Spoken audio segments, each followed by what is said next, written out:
Straw Hut Media. Oh, hello. Sorry, you caught me in the middle of my Patrick Bateman morning routine. If you're watching this episode on YouTube, you can see I'm working on my skincare, and apologies for the red nose from allergies. And then I'm going to go do 1,000 stomach crunches. You know, the usual. You'll have to pay to watch that part, though. Anyway, listeners, welcome to Release Date Rewind, a podcast that celebrates movies and their milestone anniversaries. I'm your host, Mark J. Parker, a film lover and filmmaker. And thank you for checking out my show, which is part of the Straw Hut Media Network and on the You Run Podcast Network. Today we have a very spicy and very disturbed double feature episode filled with blood, sweat, and muscle. Yeah, look at that sad muscle. We're discussing head-turning April horror and celebrating 25 years of American Psycho, starring Christian Bale, and 20 years of the Amityville Horror remake starring Ryan Reynolds. Now, if you follow me on Instagram at Release Date Rewind, thank you very much if you do, you might have voted in a little poll I was doing to help me decide what to call this special episode. Well, here's how you voted. In last place are the titles that sadly no one voted for. Muscular Madmen, Jacked Jerks, Ripped Rogues, Flexed Freaks, and Washboard Wackos. Next up are the titles that just got one vote each, and those are Buff Baddies, I love it, and Abbed Assholes. Then we have Six Pack Sickos with 2 votes each, and now we have second place, which is a tie, with 4 votes each going to Deranged Daddies and Shredded Shitheads. And in first place, everybody, we have a tie again with 5 votes each going to Horror Hunks and Sexy Psychos. How appropriate. So grab your friends, wear your 80s business suits and your 70s suburban looks, or wear nothing, like me. And if you'd like to watch or rewatch these movies before listening, American Psycho is currently available to stream on Paramount Plus and Prime Video, and the Amityville Horror remake is streaming on Prime Video, Hoopla, and Pluto TV. All right, sexy psychos and horror hunks, grab those axes because it's time to rewind.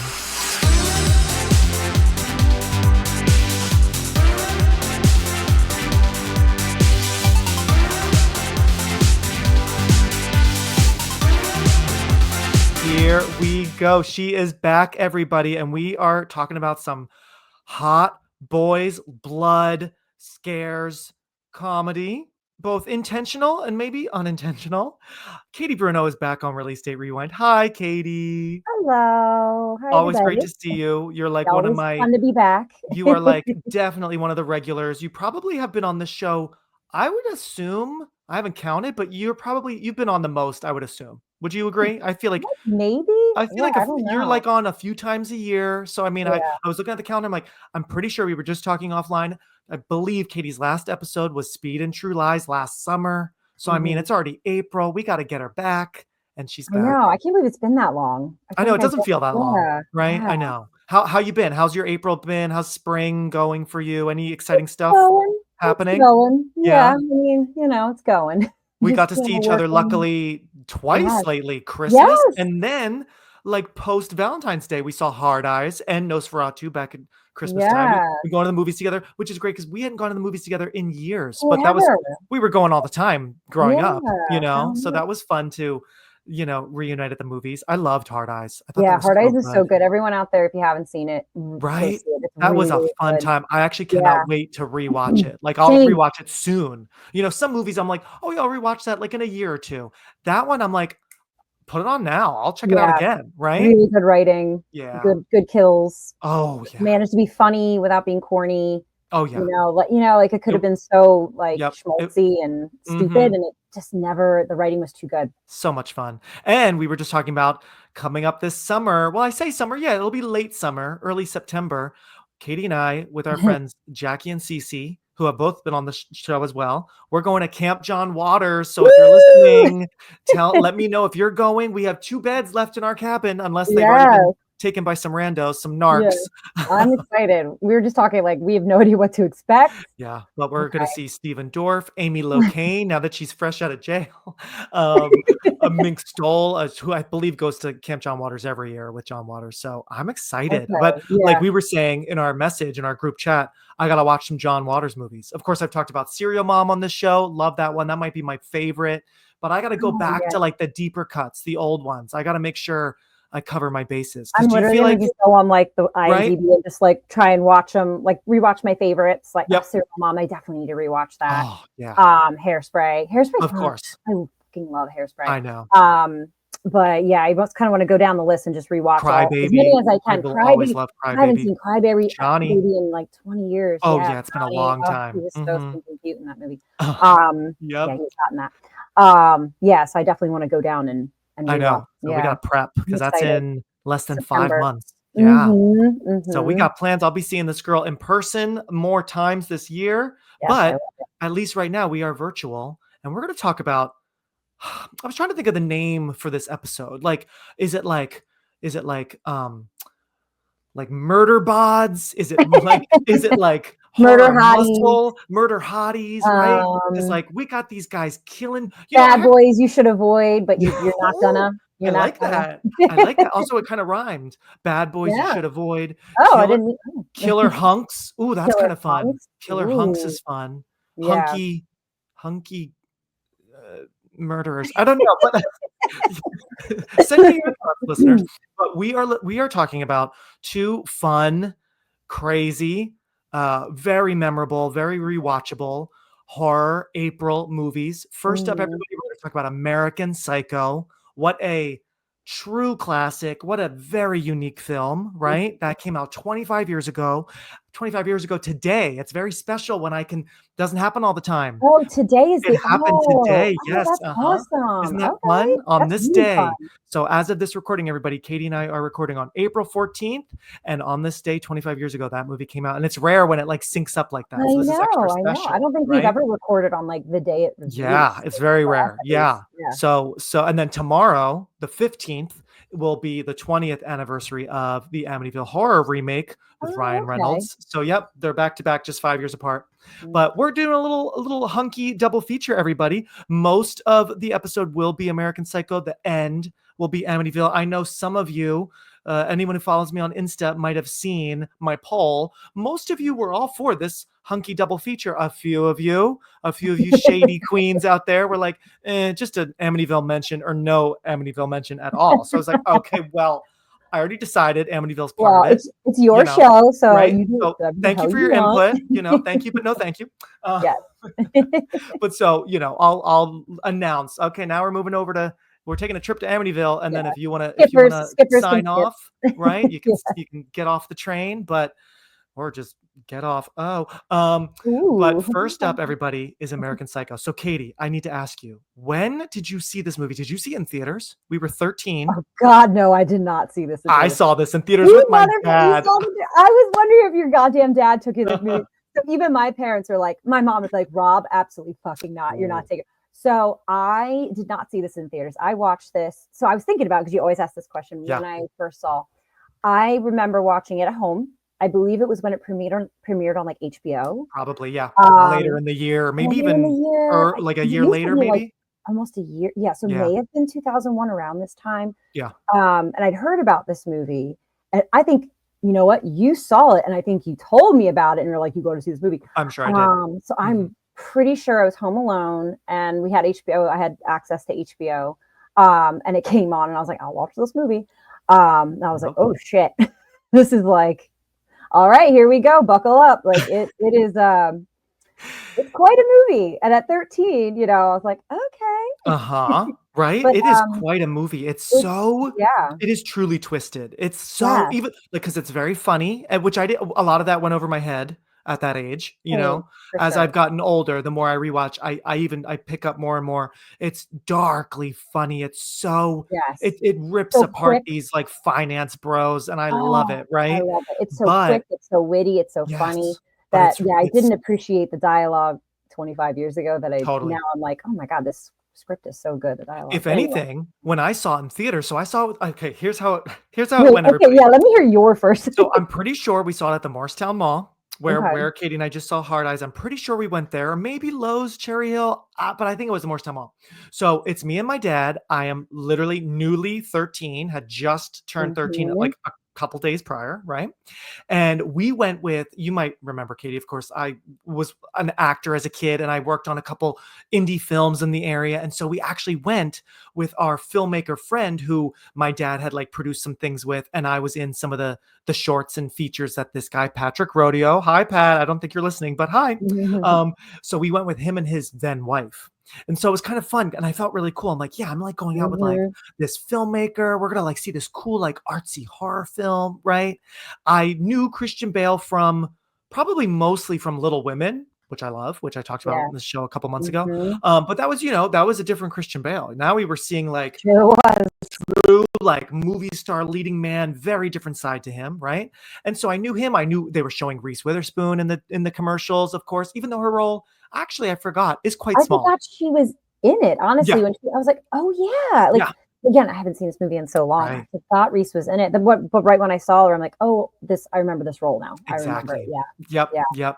But so I was expecting and hope, in spring of 2000, Scream 3 had just come out. Of course, we were obsessed with like this whole new wave of horror and learning about older horror, from the past. I was hoping for maybe more of like a slasher, or like I just thought like, ooh, a serial killer in the city who like wears suits and like has an office, but he's like, there's a lot of murder. So as a 13-year-old, I was not bored, but I was just kind of like, okay, this is interesting. It's weird. I like it, but like, come on, like I want to be scared. And it is scary at times, but it's not a scary movie.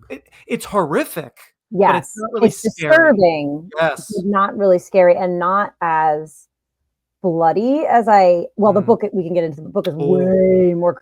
I had to put the book down, like literally. When they say like, I never read it down, and I wanted to like, read it before this, but we decided to do this. I'm such a slow reader. I would never. Oh, me too. Don't even worry. But I used to have a copy of it. Mm-hmm. Yes, and I was hesitant to read it because I heard it was so graphic. So I remember some paragraphs I read, and I was like, "Oh God, what like food a lot of people in didn't dead bodies orifices?" And I was just like, ugh. And I never continued it because I think I picked it up after I saw the movie, maybe a year or so after, where I'm like, that was a good movie. Like I want to like see. Let's check out the book. The book, of course. So the book came out a few years prior, 91, right? And that was a controversial book. It was in the news. Bret Easton Ellis, right? Everyone was like, oh my God, this book. And his other stuff is kind of weird and dark, of course, right? I think I tried to read some other stuff, but and then this book like was banned, was misogynistic, was violent against women. I think even Gloria Steinem back in the day got involved. Right, with both the book and maybe also the movie, if I remember correctly. Trying to like, she did. Ironically, she is Christian Bale's stepmother. That's right. Hilarious. But was she his stepmother back then? No, he was only dating his father. They weren't married yet, but he took the role. I have a whole fun fact on that. Yes. So it was like this rumor, like he did it to like in spite of her, but I don't think it's true. I think he really wanted this role. Yes. From what I've read, and I'm sure in your did you say you have 6 pages of American Psycho notes? I have like 6. Yeah, 6. The scholar is back, everyone. This is really not my show. It's Katie's show. No. I'm just kind of like leading the conversation, but it's all Katie. But no, I mean, that's pretty amazing. So I mean, we heard about how crazy this book was. In comes this movie that was in the works for a while, right? And we'll talk a little bit about who was behind it, who could have been involved. They tried to with different casts and right. So hold that thought before we talk more about all the major players. I'm just going to rewind, everybody. Let's rewind 25 years ago to April 14th, 2000. This is what was going on. I'll set the scene. Katie, I want to hear your thoughts, okay? On the news side, it was all over. The awards circuit had just ended, because back then, like the Oscars were a little bit later than what they are now. It was super drawn out, right? But American Beauty just cleaned up all the big awards, Best Picture at the Oscars, the BAFTAs, I think the Golden Globes, all that good stuff, right? So Kevin Spacey and Annette Bening and all that good stuff. The plastic bag floating in the breeze, Mina Suvari naked with the rose petals, right? So that was the big movie of the moment, winning all the awards. On the music side, Maria Maria was the number one song from Santana, and why can't I remember who sang it with Santana? Hold on. I gotta look this up. My old 38-year-old brain. We're middle-aged now. We're middle-aged, everybody. Bear with me. Maria Maria's song was Santana with, it just says Santana. Oh, featuring The Product? Okay, I definitely thought this was going to be a more interesting detail. I thought it was like featuring like Usher or something. Madonna or Usher, like something like, oh yeah. Okay, no, it's just a guy. We'll be right back.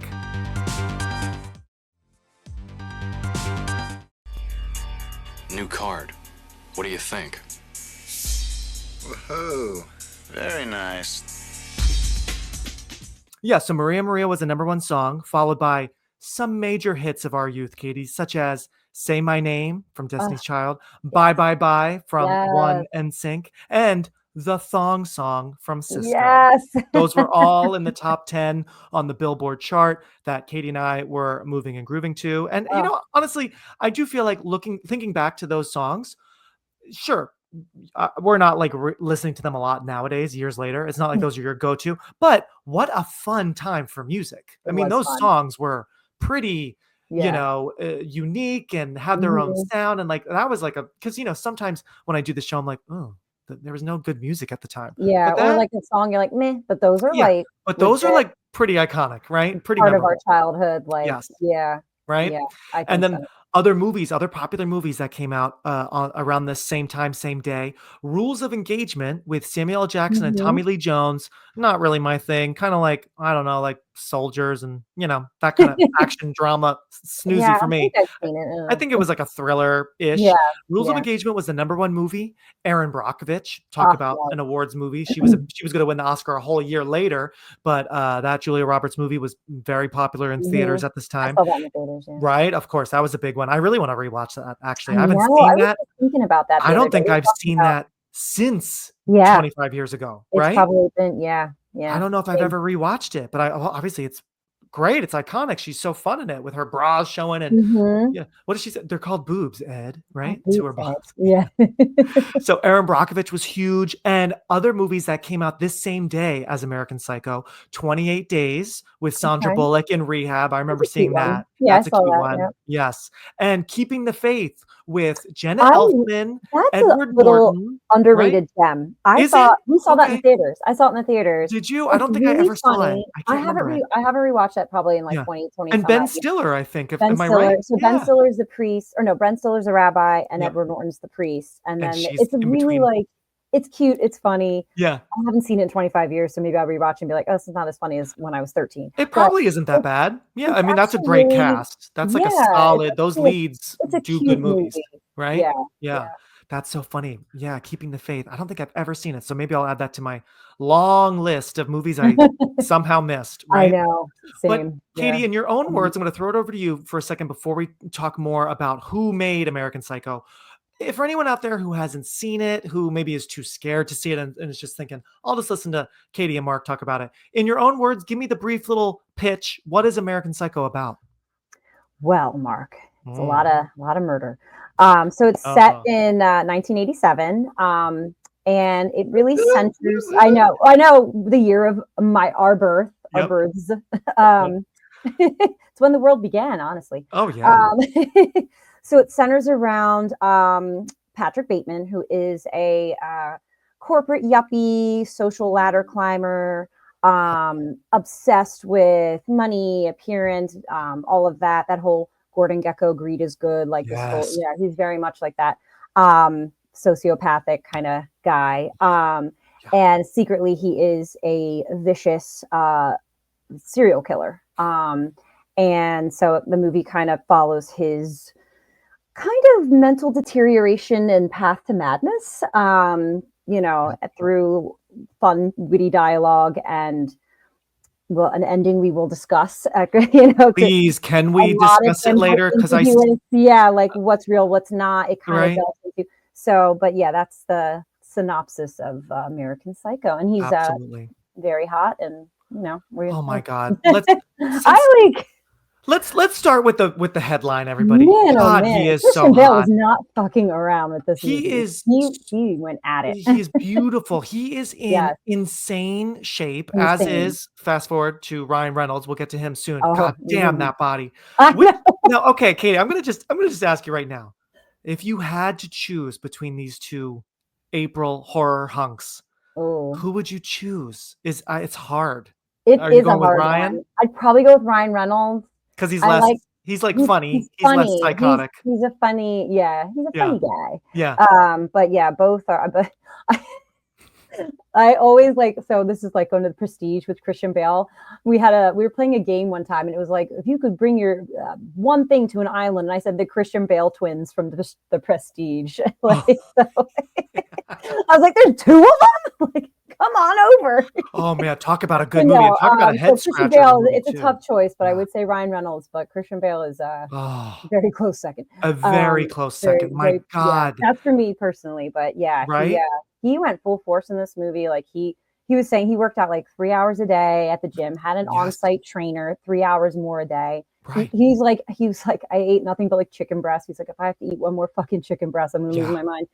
He really. I mean, it worked. Like he truly, I mean, because of his amazing performance, his amazing body, like, and also like if anyone didn't really recognize him from like, because he had been working for a while. I mean, he was in Newsies when he was like a teen, like right, like Empire of the Sun, I think, a Steven Spielberg movie when he was a kid, right? So I mean, lots of stuff already. But if you didn't really kind of know him that well, like, whoa. What a way! Pack the punch. A breakthrough, literally. Breakthrough. That body. I remember even as a 13-year-old, I was like, "Holy fuck! Is this CGI? Is this real?" Like, move over, Jurassic Park special effects. I think I'm seeing some really great visuals. Like, I mean, it's so impressive, and he's so. I mean, you have to just committed to that. Just throw any caution out the window when you have to do this stuff. I mean, the sex scene. We'll get to the nudity. Like doing this. Patrick Bateman is obsessed with appearance, so that he had it. Everything he's doing with like his skincare and the body, like his body, his workouts, like it's part of Patrick's personality. Yeah, I've been saying he really was like the first skincare and fitness influencer. Like I know. Like honestly, and it's so funny how these movies are kind of back to back, just a few months apart, between Brad Pitt in Fight Club and Christian Bale in American Psycho.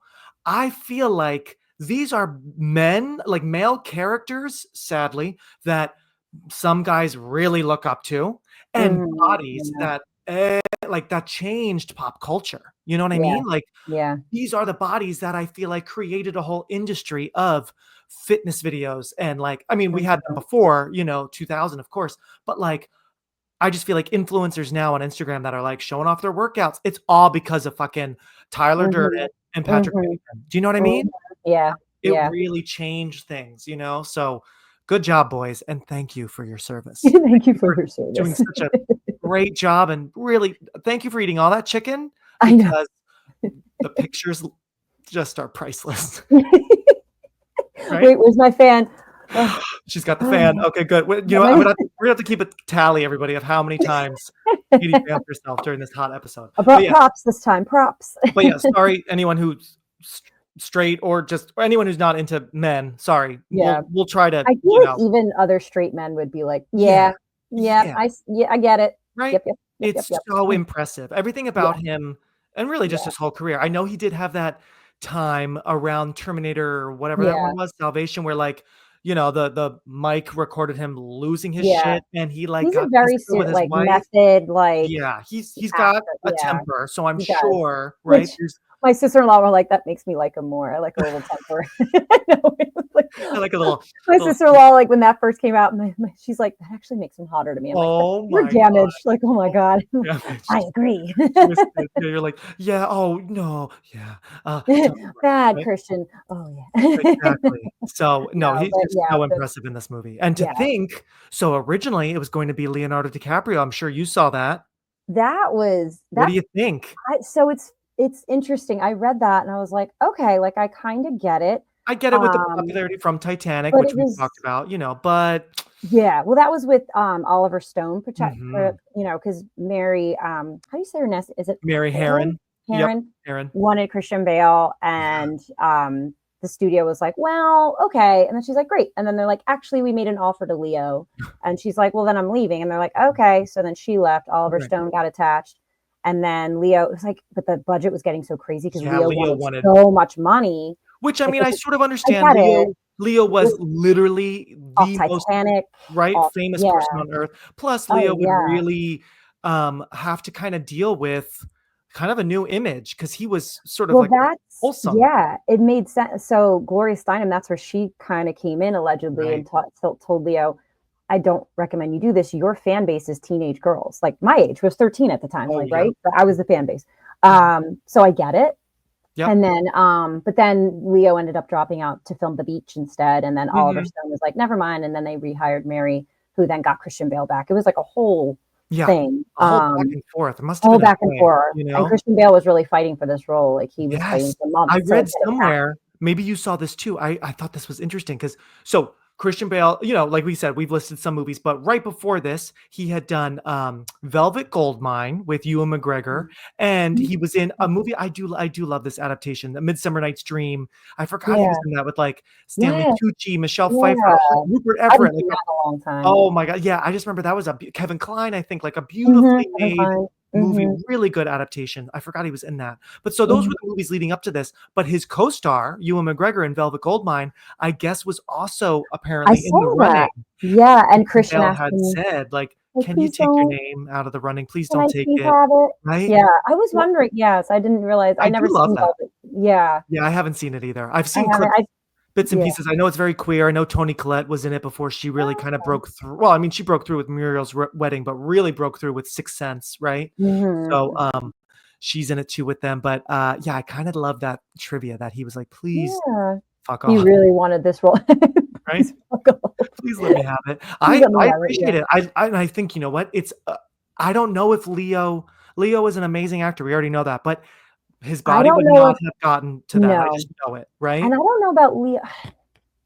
Leo back then, I don't know. He was so pretty boy. Like, not that acting wise, he's always been great. Yeah. Leo now could probably do, but again, the body, you know, but like the way he acts, I just can't see. There's such an edge to Christian. Even Ewan McGregor. Ewan McGregor's such a sweetheart. He comes off as a sweet baby angel. Yeah. Even though he's played grittier roles, but that's just always, he's just like. No, he seems so kind or like educated and like. Well, Christian Bale has that ability. Yeah. He looks like a reptile in this almost when he's like peeling the mask off. He literally. What an iconic moment. Right? Right. And someone who has used to do those masks, they never peel that nicely. I mean, they can, but it's so frustrating. I was like, yeah. So can you just can you imagine like all day long they're just doing that? Because it's like so that was actually done in one take.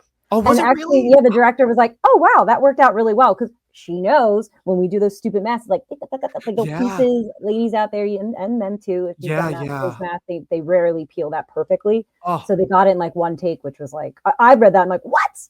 Wow, that's amazing. I just figured a whole day was scheduled to just that shot, you know, where it's like, all right, let's just break for lunch and like figure something out here, right? All right, take 25. Come on, Christian. He's like, come on, guys.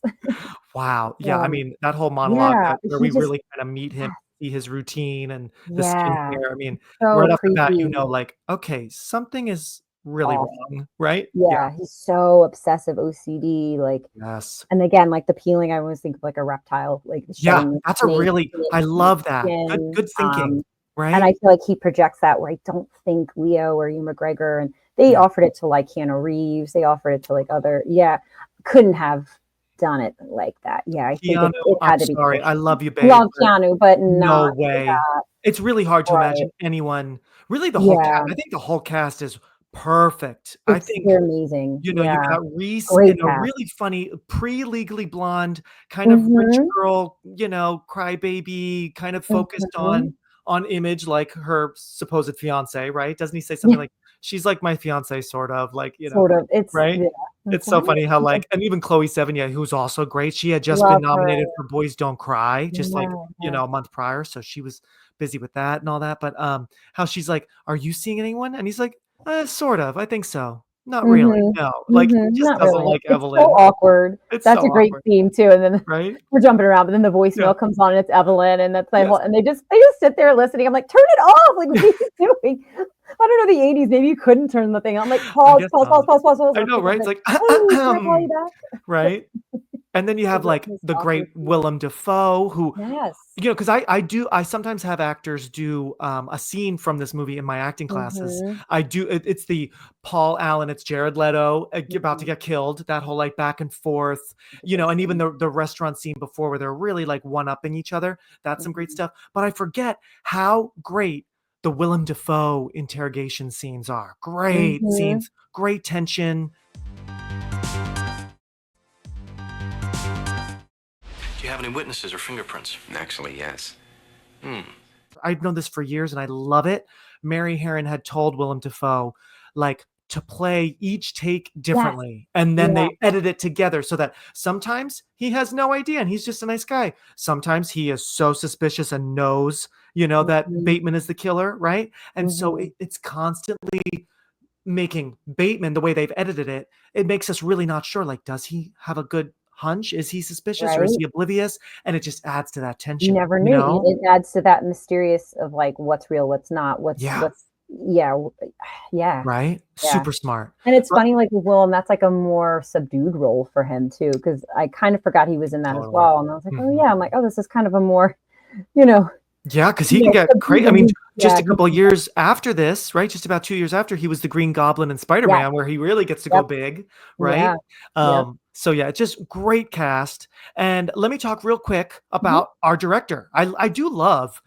I think it is so badass, and I have to say, I know the studio kind of like was dicking her around a little bit, but and also it's so funny. Speaking of the studio, this is like the old Lionsgate. Like this is like their old logo, because then like Saw changed it into like the gears, and like now that's kind of like their current logo, right? But I do think it's impressive that this movie is not directed by a man, and that they weren't like, oh, it's such a masculine movie, we got to give it to like I'm just shocked they didn't push for Oliver Stone to stay, because it could easily be an Oliver Stone movie after Natural Born Killer, right? But they were like, okay, Mary Harron.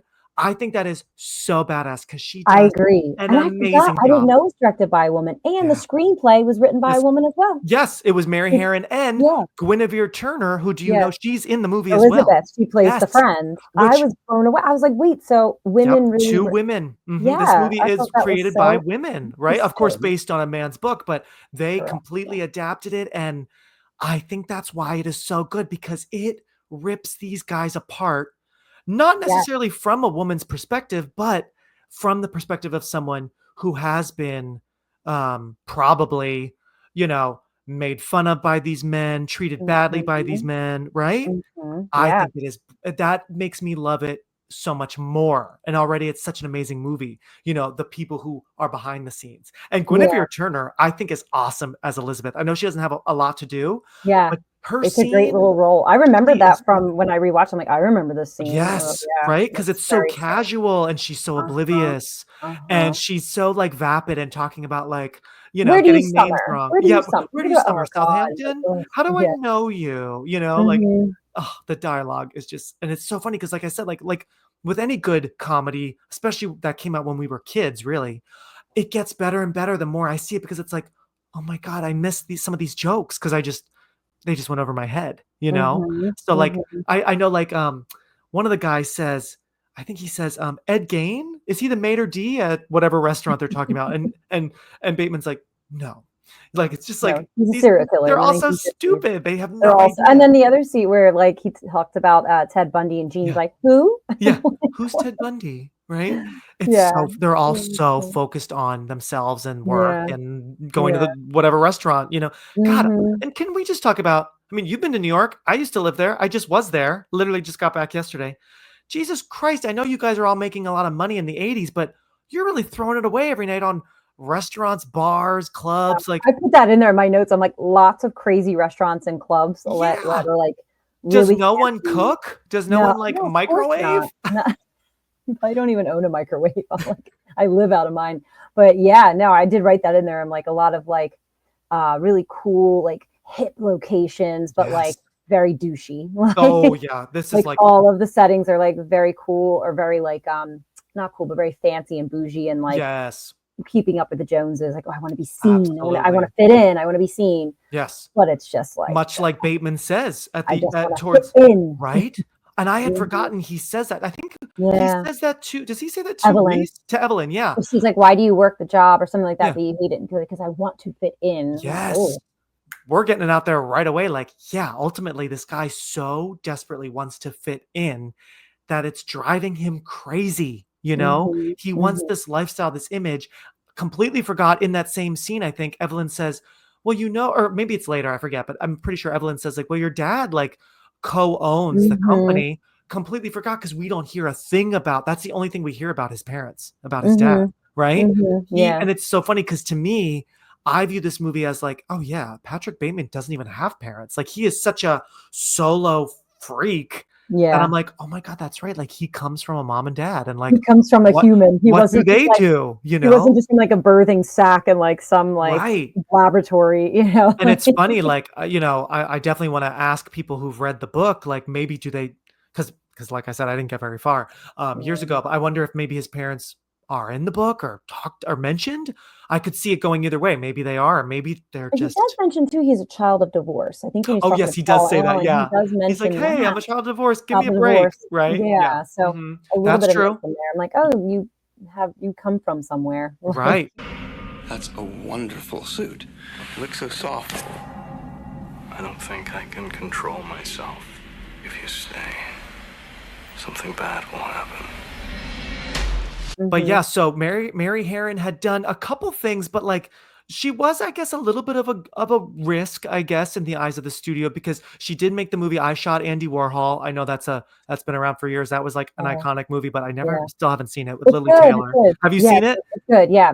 That was a real Mhm. breakthrough, right? And Yeah. she had directed TV show episodes like Oz, loved Oz on HBO Mm. back in the day, Homicide, so some gritty stuff. So I mean, she was totally ready for something like this, but you know, a different studio could have maybe been like, "Hey, we need a bigger leading Oliver name and Stone, they we would have been need a like, bigger "We director," yeah. right? Mhm. Because Yeah, Mary Harron versus Oliver Stone, yeah, one's a kind of a sexier name at that time for for sure, sure. you And I think know? budgeting too, because they didn't have a big budget. So that's Right. why Leo and Oliver Stone kind of fell through. The budget was just getting so big. So Yeah.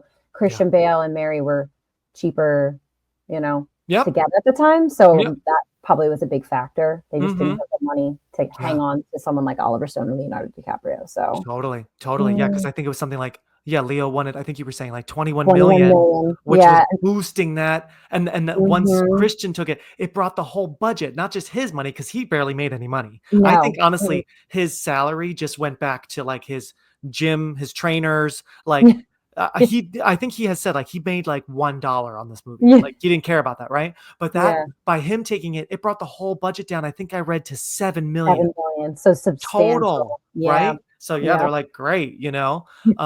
And on like we're saying, I mean, he just makes the movie so good, I right? know. I know. And it catapulted his career. And like he was warned not to do it. You know, he was Right. warned that it could be career suicide and Yeah. but he made the wise choice, Well, and it catapulted him to speaking of leading it. that, and for anyone who doesn't like this kind of stuff, yeah, it like you said, it's disturbing, it's controversial, it's I don't want to say brutal because it's not like it's actually that violent, but it is dark and twisted and Mhm. probably hard to watch for some people, even just the dialogue, you know. But Sure. would you say what is this movie?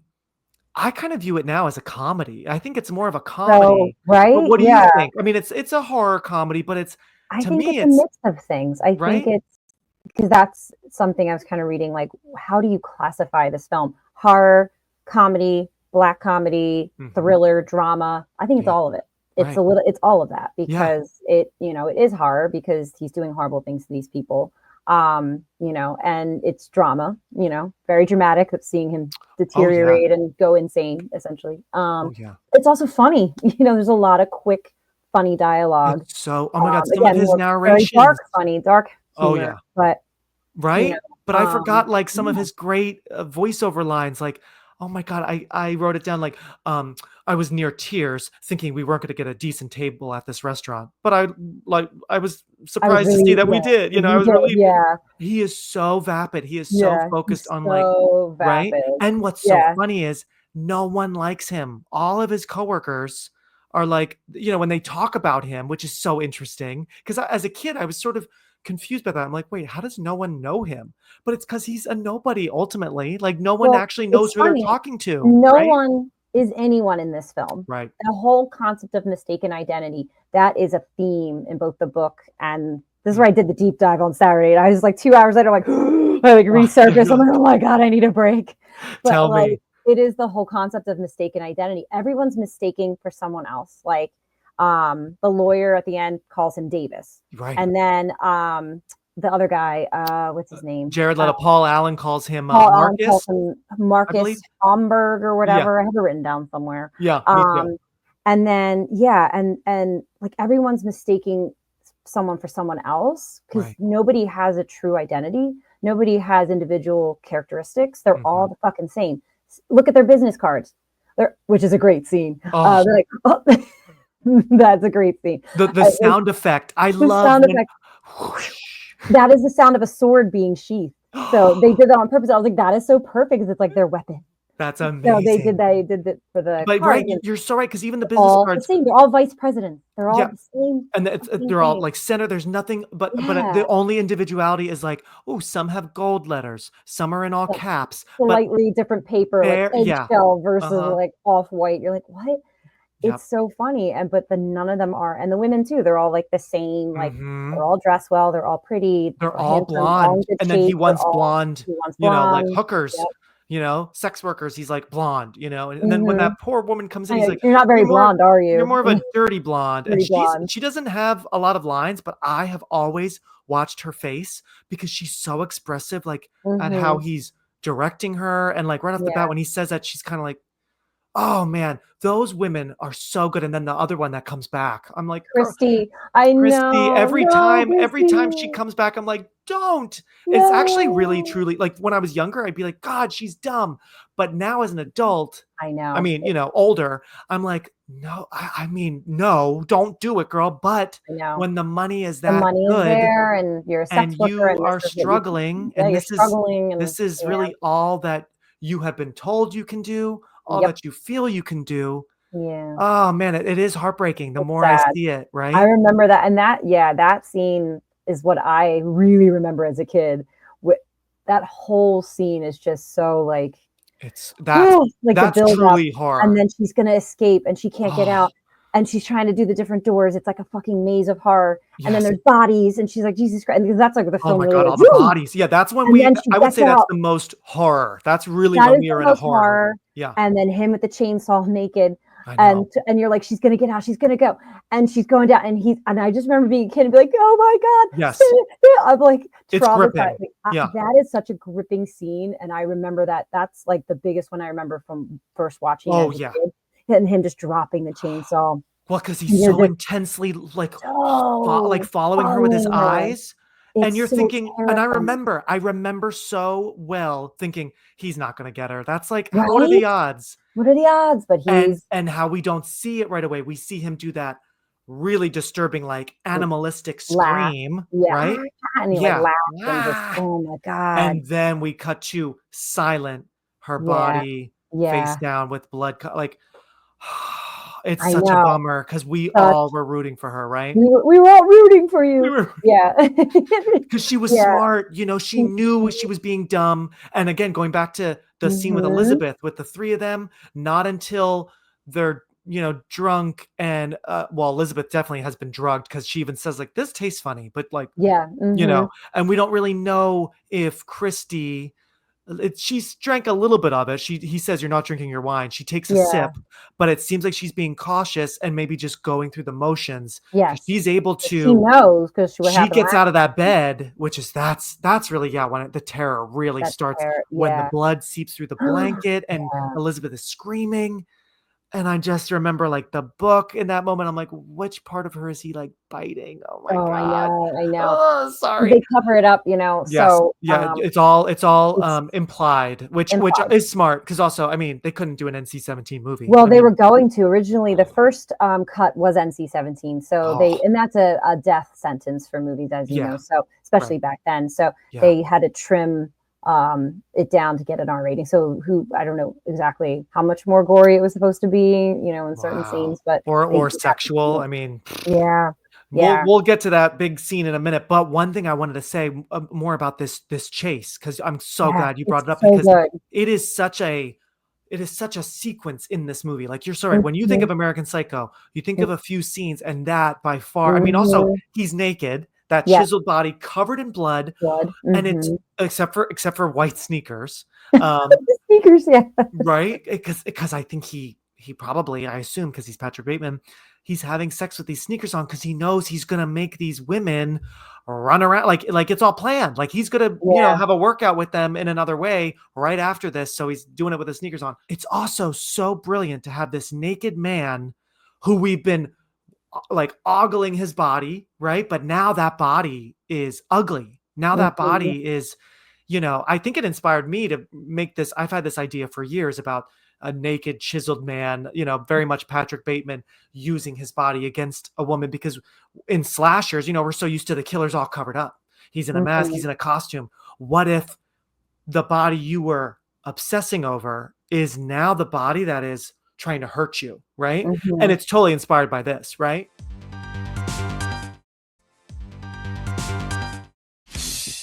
I feel lethal, on the verge of frenzy. I think my mask of sanity is about to slip.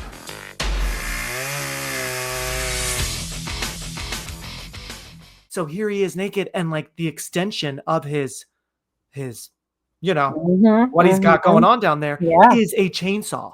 Like, he is going to kill you with the extension of what is so sexy about him. Like, it's just so twisted and dark, and just the way she's screaming and banging on the doors. And no one's answering, which I'm not surprised. It goes the whole theme of the film, which we'll get more into. But no one's coming out. No one's and that's also very animalistic. It's like very like, it's your most human thing you can do is just scream and run, and he's screaming and running. Oh man. And it's definitely, I would say it's the darkest moment in the whole movie, I think. I mean, there are some dark moments, but that's probably the heaviest one. I mean, he hurts, and I assume kills a dog, which so does Ryan Reynolds in Amityville. In my notes, I said, why did we pick two movies where dogs die? Mark, I completely forgot that happened in both movies. What is up with that? I know, like accidental theme here. Sorry, everyone. And I Shelby's next to me, and I'm like, I know. And also, I mean, just as as dog owners, dog lovers, as I get older, that just gets worse and worse. Like, I was I like, know. So there's a lot. So I mean, there are some brutal moments, and then with the cat, how he's, what does it say? Feed me a stray cat. That's when we start really, he's going, devolving, right? But I would say out of all of them, that whole epic chase is really, really dark. But that stuck in my mind as a kid when I first watched it, like that. That just edge of your seat. Sabrina, why don't you dance a little? Christy, get down on your knees.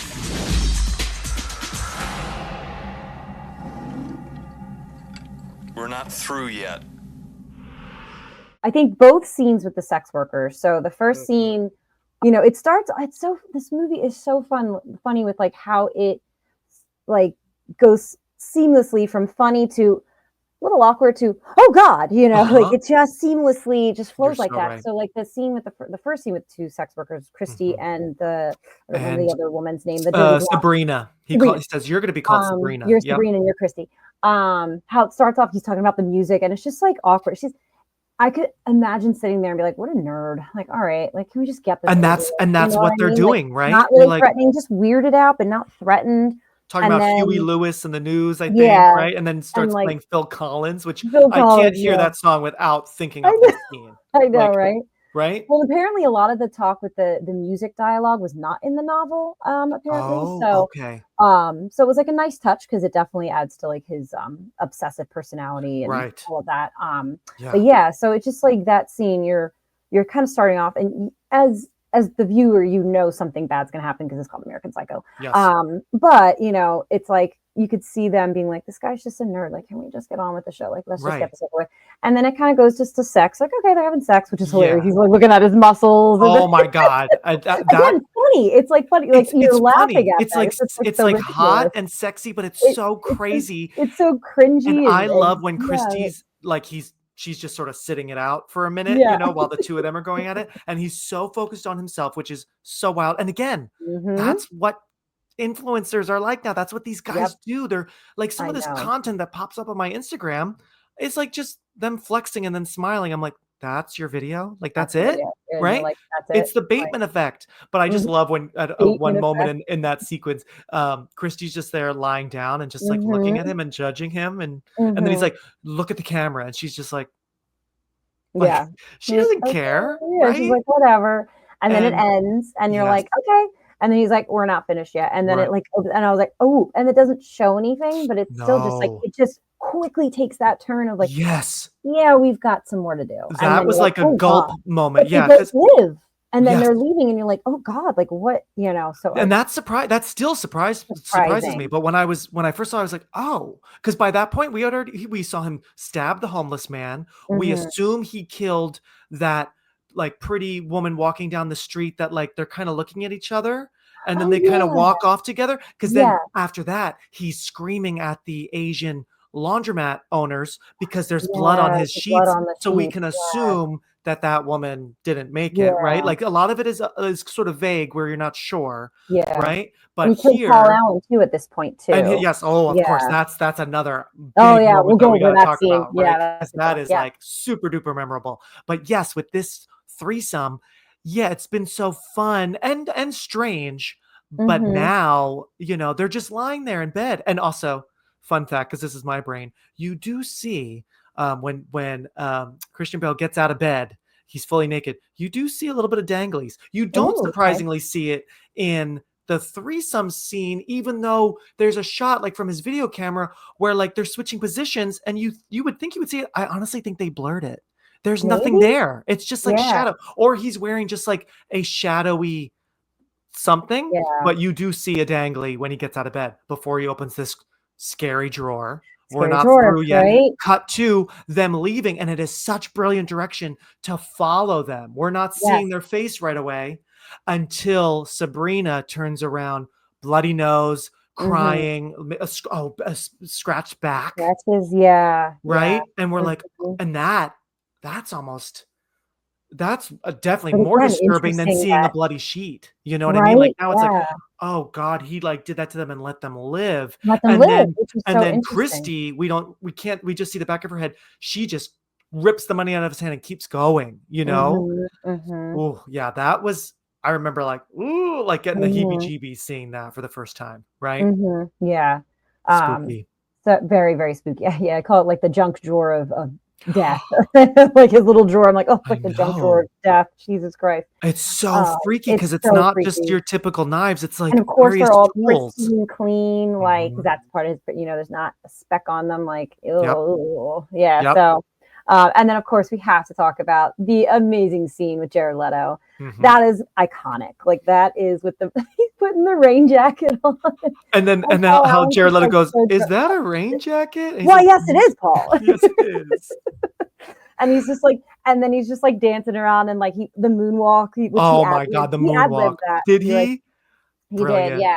And Mary Herron was cracking up at that. Like, oh God, I do remember hearing that. Like, she was cracking up. I read somewhere that like they had to like shush her, or else like, you know, it's funny. Like it is funny. Like it's so funny. You know what's coming, but it's still funny. Like his whole fucking spiel about Huey Lewis and the music and the way he's moving and he has like his manners. Like it's funny, but because he's having so much.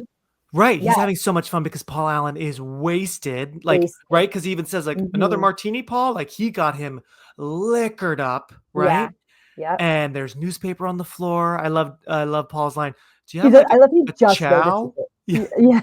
He's like, what's that on the floor? I'm like, you just noticed it, bro. I know, like, right? Oh my God. He is gone. Again, they don't notice anything. Like drunk or not, they're just so in their no. obsessed If with anything, themselves. the only thing Paul Allen noticed was that he hated the restaurant because it wasn't busy.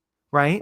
It's all about the Yep. illusion. Like, well, we're Yep. at this I need quiet to be restaurant. seen. I need to be Meanwhile, are you kidding? A quiet restaurant? Yes. I don't have to shout over I people. know, We can right? actually like sit We here get a for a while. table immediately and don't have to Right? wait fucking 4 To hours. me, Yeah. that's VIP, right? I don't need to VIP. be around a ton of other people. No way, no, thank you, right? But yeah, But yeah, that's that's a also a great great scene. scene. Hey, Paul! And it's just also such brilliant acting from Christian, the blocking where he's really good and his hair is now sticking up and there's Yep. blood There's blood on his everywhere, face. right? Yeah, And what does he say? He says, this is where I end the scene in the class because we do all this. I say, he says, try getting a reservation at Dorsia now, you bastard, right? Because it's Dorsia. Dorsia is like his Dorsia. kryptonite Yes. because he just can't get in there like Paul can, like others can. Yeah. And also, it's just so funny to me because maybe also living in New York and, living in cities, it's like, who gives a shit? Just go to another restaurant, right? I know. There are many of them. But it's that thing that he wants and can't have. And then later when Jean's like, oh, I don't know, how about we go to Dorsia? I like held my breath. I'm like, oh. Me too. No, Jean, no. And Christian is just so good because the way he stiffens, he's like, so Jean wants to go to Dorsia. And he's like, shit, Ugh. And that leads to him wanting to basically kill her, but she gets away, like we were saying. That nail gun, right? Yeah. Oh my or God. whatever it is. Yeah, it's a nail gun because that's how he killed his ex-girlfriend. Right, that's what he says could on talk the about phone. that. Yeah. And it's in the book too. It's very, very graphic in the book. I read some of the scenes. I was like, oh God. Oh. Yeah. That's why I'm like, I don't know if I want to read it, but we'll see. Like, yeah. I'm not, yeah. So gore is like not my thing. I know. Sometimes when it's so funny. I mean, we love horror and I can handle like the Saw movies, like the later ones, like those get too much. I just watched Terrifier. It's not the first one. The first one. Yeah. I almost turned it off. I'm like, it's I just know. it's not my strawberry jam. It's so much. Oh, strawberry jam. Yeah. There's a lot of it. I think it's so strong because a lot of the violence is implied, or we just see little glimpses of like what we're saying when the sex workers leave. It's just like, oh God, if we just see that on their faces and shoulders, what else? So a lot of it's up here, which I think that's when it's really disturbing. Usually, because in the book it's not. It's very explicit what he does. So I think they did a wise choice by kind of scaling it back for the movie. Originally, I don't know if you read this, they were gonna do it in 91, 92, starring Johnny Depp. With Johnny Depp was going to star in it. It was going to be filmed in like black and white, which I found interesting. I was like, okay. Yeah. And then a director, Stuart Gordon, was originally. So okay. I don't know if you know the name. I know the name. I'll look him up. Yeah. So they wanted to do the film very closely to the book, and it was going to be an X rating. Like they were kind of going for that, and then it fell through because it's so hard to get funding for a movie like that. People aren't gonna. And especially, I mean, 91, you said Johnny Depp was on top of the world at Scissorhands. I mean, like I couldn't see Johnny Depp's too pretty boy, but not he's got an edge. Because Christian Bale is pretty, but has that, like I said, reptilian. A very intense, angular look. Yeah, whereas Johnny Depp is kind of just, especially in 91, he's very pretty. Yeah, very pretty. See him, and also, again, I just don't know. I mean, Johnny's always been a babe, but I don't know if his body could get to something like this because I do feel like you said, Patrick is so focused on perfection in the look that he would look amazing. Yeah. Best clothes, best bod, best hair, right? Well, and then a person who could get this body, and the next possible movie they were trying to make after that first one fell through, David Cronenberg, which I could totally see doing this movie, was set to replace Stuart Gordon and have Brad Pitt star. Brad Pitt could 100% get the body. And we've seen Brad Pitt get a little pull it off. Actually, he's very pretty boy, but he's very pretty, but he can turn on those crazy eyes. We've seen that in like 12 Monkeys. Even going back to Fight Club, like he can look, so I could totally picture that. Out of all the other guys, besides Christian, I see Brad the most getting the body to and having that be able to emit that.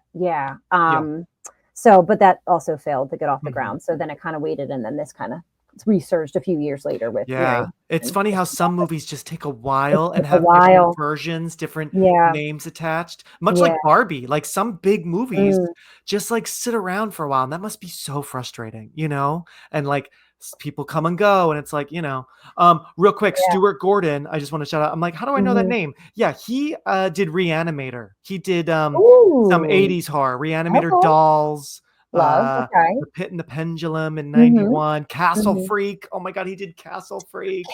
In 95. Yeah. Did you ever see that one? I don't know. I'd heard of it. Definitely. It's like a real B movie. Oh my God. I always do Amazon Prime. Like I think I just watched Dolls recently. Oh, I'll have to check that out. Oh, I have to check that out. I watched it at a high school cast party after a play one time.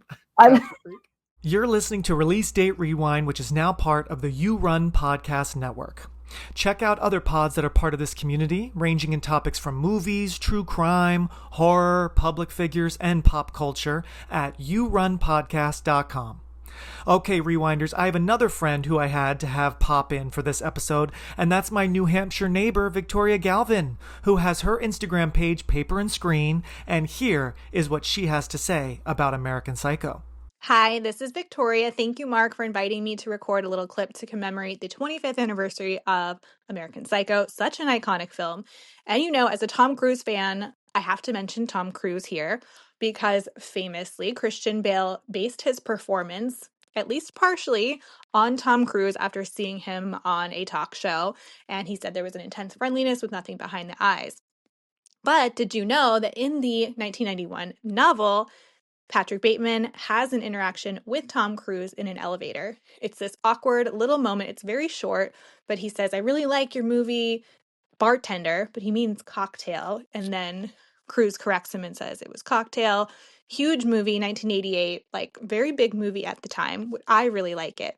But anyway, I just think that's kind of funny. And I guess there was some talk of having Tom Cruise do a cameo in the movie, but that didn't happen. And the director, Mary Herron, was like, there's no way he would have wanted to have been associated with this. But based on some of Cruise's career choices, I think he could have maybe, but a cameo is really not super his style. But anyway, I just had to share that little piece of Tom Cruise trivia. And if you'd like to follow me, I post about Tom Cruise, movies, and books, and my Instagram is Paper and Screen. Thank you. You're inhuman. I know my behavior can be erratic sometimes. I did like the bathroom scene with Lewis. I was going to say when he's like he has his gloves and then he's like. And he's like, that visual of the gloved hands around it is kind of freaky, It is. And it's like, and then it turns, like you said, it totally switches. And then Lewis is like, oh, hello. And that does happen in the book also. Like, I don't know. It's not in the bathroom though. I was reading about it's like in a different setting, but same idea. Lewis like lusts after Patrick and Patrick. But I just love Christian Bale's face. Like, he's just like, oh, I gotta go. So funny. And Lewis cannot read the room. Yeah, and he doesn't murder him because he's so grossed out, which is awful. He's just so shocked and embarrassed. It is funny how like they do say like the F word a few times in this movie. They're a bit homophobic. Worse than the book, is it? They're luckily way more homophobic. Oh God, really? Like, racist, like super. They toned it down for the movie so he could be a little more. One of his first lines in the movie, he says, let's knock off. He says about anti-Semitism. Yeah. He says to the guys, like, basically, let's stop the anti-Semitic remark, shall we? So, like, it's kind of funny because it's like, oh, so he knows what's right and wrong, but he's just, like, choosing, right? But luckily, the guys aren't mean to Lewis. Like, they're all kind of, like, rolling their eyes at him. Like, they just tolerate him. But again, they're also self-obsessed. They're just like, whatever. Lewis. Yeah. So I'm glad, but yeah, he's grossed out. And it's just so funny how Lewis is like, I've been like looking at you and I see how you look at me. And he's so totally wrong. It's like, no, Patrick doesn't say anything. He just slowly backs up. He's like, I gotta which go. Makes it so much funnier, right? And like, again, where funny. Are you going? Right? Yeah. And that's one of two times we hear the iconic line, I have to go return some return some videotapes. videotapes, which I Right? still use to this day. Like it's so outdated with videotapes. Like I got to go return some videotapes. It's such a great line It's because it such a was great funny line. then, and it's Yes. become such a meme, it becomes such Yeah. a thing that, and then later he says it to Evelyn when he breaks up with Mhm. her, I have to return some videotapes. which as I'm watching, going back to Legally Blonde, I'm like, this same thing happens at the Yes. start of Legally I Blonde. She thought gets the same she thing. gets broken up with at the restaurant by And then she like cries a like, bro, "Ah!" right? Yeah. Mhm. So funny, but And same thing. that's a I have to great go scene return too. I videotapes. love the lines in that where Oh yeah. he's like, and I wrote it down. He's like,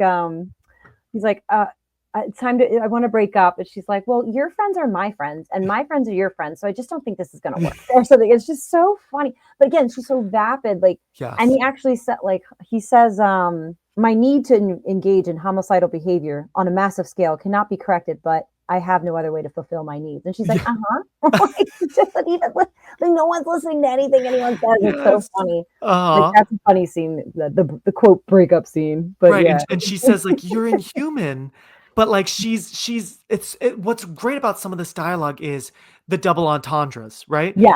And especially also with Chloe Sevigny too, where Mhm. she's in the scene where Jean is at the house, and they just heard Evelyn on the voicemail, and she's like, "I guess I should go, or do you want me to stay?" And he says, If I I think it like, stay, yeah, if you stay, something bad will happen. yeah, And so I'm she's gonna hurt thinking that you. as, "Oh, yeah, like, we're gonna get it on, and you're gonna upset Evelyn. I better go." Yeah, He's like, "No, you will, like, you'll die die. in, like, 5 minutes from now." You know what I mean? Yeah, But there's a few moments, especially with Evelyn and with Jean, where the dialogue is just so great, where there's the double meanings, mhm, right? Because even mhm. in that breakup scene, she's saying things, and he's like, "You're not getting it," because And he's she's drawing the picture of the lady getting and again, nobody notices. Like, they're yes. so No one notices self-absorbed. until Jean looks through his Yep, planner, right? yep, Which she's is the a only great one. moment. Well, and she's meant to be the only character of substance in the whole movie, because if you think Right. about it, she's not really into the materialistic shit. She's not Yep. really into the need to be seen shit, she's more so that's why she is literally the only character in the entire movie to realize Patrick's derangement, to Right. realize, oh, he's like dangerous, Yes. Oh, yeah. and to notice it and to see, Yes. and then she sees the book, which is To a actually wake scary up and scene. So, realize, oh my yeah, gosh, she's the right? only one because she's the only character of that has any And then substance. another great thing about casting is, I mean, Chloe Sevigny is, like, what a goddess. Always loved I her. love her, But, right? she's not conventionally beautiful. She's not Yeah, like a Bombshell. She's not Reese no, Witherspoon. She's not a few of these women, a few, luckily, like, there are some interesting faces here. But out of all the mhm, women, besides Christy and like Chloe, everyone's pretty. So yeah, very pretty. Chloe is sort of like the girl that the guys make fun of, because I even wrote it down. The guys say there is no such thing as a girl with a good personality. You're Yeah, that meant to, whole and they say like misogynistic bullshit the talk, only yeah, ones with talent are are ugly. ugly because they have to overcompensate because of their looks, right? Yeah, So here's Chloe, who obviously is beautiful, but I like, know. She dressed looks gorgeous. down, looks a Mhm, little more normal, not so mhm. glam. And then also when you think of Lewis, out of all the men, the guys are like pretty He's attractive. You got goofy Justin Theroux. looking. He's the goofy He's kind one. of like, yeah, looking like kind of funny, he's Yeah, not yeah, handsome in no. that way, right? So it is Mhm. interesting that those two pop out for different reasons from the rest of the Mhm. They group, do. They do. and like Yeah. you even, and also not only Jean kind of being the normal one, but I do have a soft spot for, what's her character's name? She's played by Samantha Mathis, who they're Oh, having an affair. oh, What's her yeah. name? It's Who's fun Little Women they both reunion were in there, Little because Women together. she I wrote plays that older down. Kirsten Dunst, right? But like Yeah. Yeah. she and I forgot, because the last time we see her is when she says, "If I don't see you before Easter, have a good one." But I mean, it's implied that she kills herself or I will was kill herself. wondering that. But Yeah. for some reason in my head, I thought someone mentions that. Someone says, "Oh my God, she died." But I guess she didn't, and we just don't see her again. She's always high on something, but she is vapid, but can kind of see through it a little She's bit. so You know what I drugged up mean? though. Like But she's she's so so drugged. like Exactly. always on some antipsychotic. That's what he says about Exactly. her. And he's like, That I think she today it's Xanax and tomorrow Right. it's lithium, so Right. And like when he's they go out to dinner, she slumps in her seat, oh and my he's just like, God, right? he's like Oh. rolling his eyes, but he's like, "Well, at least I'm like out at this restaurant," He's like, she's like a Mhm. means to an end. So yeah, she's sort of a tragic character, because if I kind of think or wonder if she wasn't so depressed and high, could she maybe see some of the reality? You know, we don't Maybe. know. Maybe, Sure, or maybe she's just like Evelyn and all the others, you know, and these yeah. models and everything. So yeah, it is pretty cool how Jean can can see the truth and literally is opening up the book of truth here, you know? Yeah, the Book of Truth. Yeah, it Yeah. really is. Yeah. So that's a really good scene too. Jean, Yes, Patrick? would you like to accompany me to dinner? And then just the whole fucked up ending where I it was going to just say, I think that comes brings to us a to the ending. So to before we a move to Amityville, yes, we gotta talk about, yes. so like things Oh start Lord, ramping up. He's killing more ramping people, up. right? He Mm-hmm. has this gun. We don't know really how he has the gun, but he's shooting this old woman at the ATM. He's shooting a Yep. security guard. He's now having a Mm-hmm. shootout with the cops, which that's He when I shoots the remember. car and it blows up, and Yes, he looks at his gun like what? yes, Like he's realized this is when he's realizing like this isn't. Oh, like the delusion. Like he's like, exactly. And oh, that's this when isn't normal. I Like think what? that's when the audience too is, because you know, Yeah, okay, he's just shooting, he's really unraveling. He's shooting this woman. Okay, someone's gonna hear the gunshot. He's shooting the security guard, you know. But once he's having this shootout, that's when I'm like, okay, this movie's becoming something else, right? I remember yeah. like seeing it that way. It And then the ramps up. explosion, you're right. I'm like, Yeah. huh? And that's when you know, oh, this isn't real. Like, Yeah. because it's so, and even he knows it. Like, he looks at the gun again, which is hilarious. The way he's like, what the fuck? Yes. And the gun has endless bullets as well. Right. So it's like 97 bullets. So that's when you realize, like, oh, we've now entered not like fantasy. Like, this is so then it presents, is this all in his head? Right. Or What is real? What is fake? Is what is any of real? it What's real? fake? Right.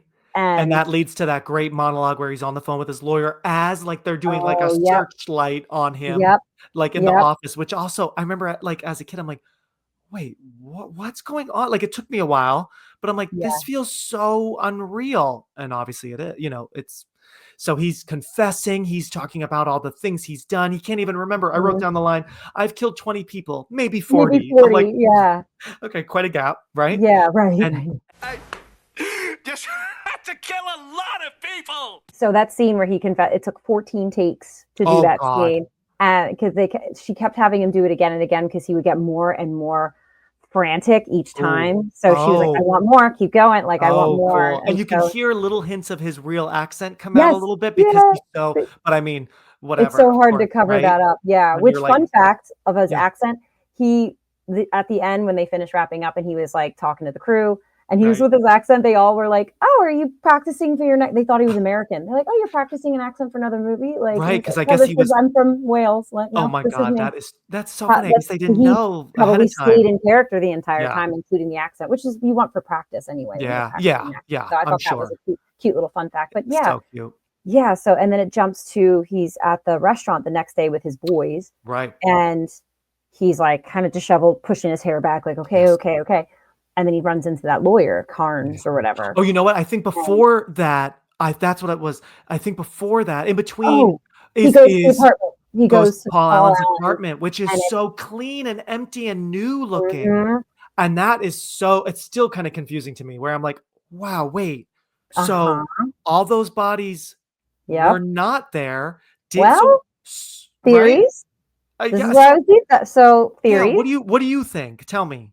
So there's a couple theories on that. So one theory, which I found very interesting, and I never thought about, was that so when he goes in, that realtor's there. And she's like, do you have an appointment? And he's like, no. And she's very like suspicious. Yeah, she immediately turns suspicious. And she's like, or about the ad, like, oh, did you find the ad in the paper? He's like, yeah, that's it. And she's like, there was no ad. There was no ad. You need to leave. Like, I don't want any trouble. Mm-hmm. That turns. So that indicates potentially that she and the realtor group found the apartment, cleaned up the bodies and everything, didn't tell anything to the police. That whole idea of we need to cover this up because this is prime real estate, right? And a murder would lessen the value of prime real estate. And everything in this vapid society is greed, money, making money.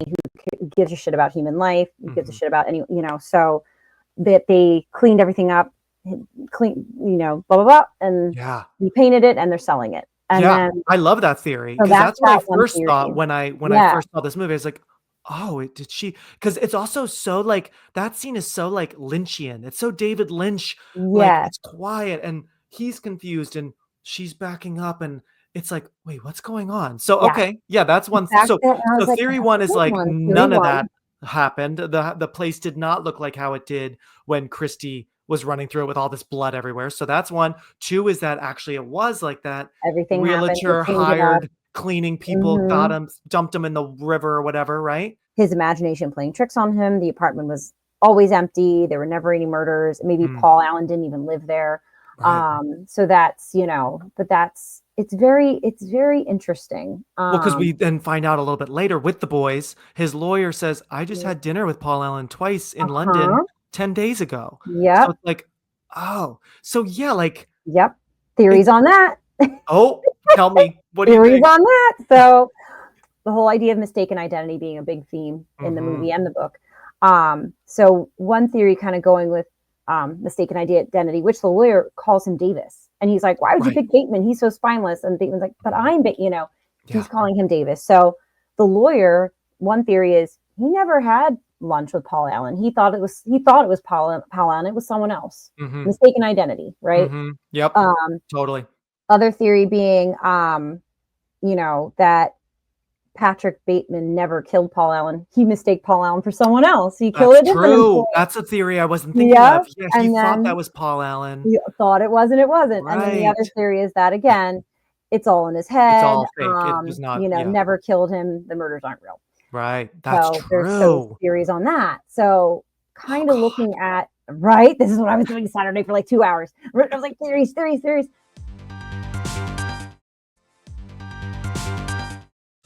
I have all the characteristics of a human being, but not a single clear, identifiable emotion. I simply am not there. But I think going with what I read from Mary Herron and the author, they both, it really is, he did commit all these murders. But the book is really about the shallowness of, and that mindset of yuppie America, in the late 80s, especially. Greed is good, money, who gives a shit, everyone's the same, everyone's, everyone's self-absorbed, only caring about themselves. So he's committing all these murders, but everyone is so self-absorbed that they don't care, or they see it, but they don't care. They don't notice it. It doesn't like permeate. I think it's a mixture of things. Yeah. Because Patrick says like he has unhinged moments where he says crazy things in front of his bros, in front of Evelyn, in front of, and they're all like, okay. Like they either think he's joking or they just don't even address it. Right. Because even when he brings up I think he brings up Ted Bundy to them as well. And they're like, Ed Gein. And he has that whole thing with Ed Gein. He's like, oh, and I wrote this quote down too, because I thought it was funny. Yes. But he's like, oh, Ed Gein was a serial killer. And this is what he said about women. When I see a pretty girl walking down the street, I think two things. One part wants me to take her out, talk to her, be real nice and sweet, and treat her right. And then they're like, and what about the other part? He goes, what her head would look like on a stick.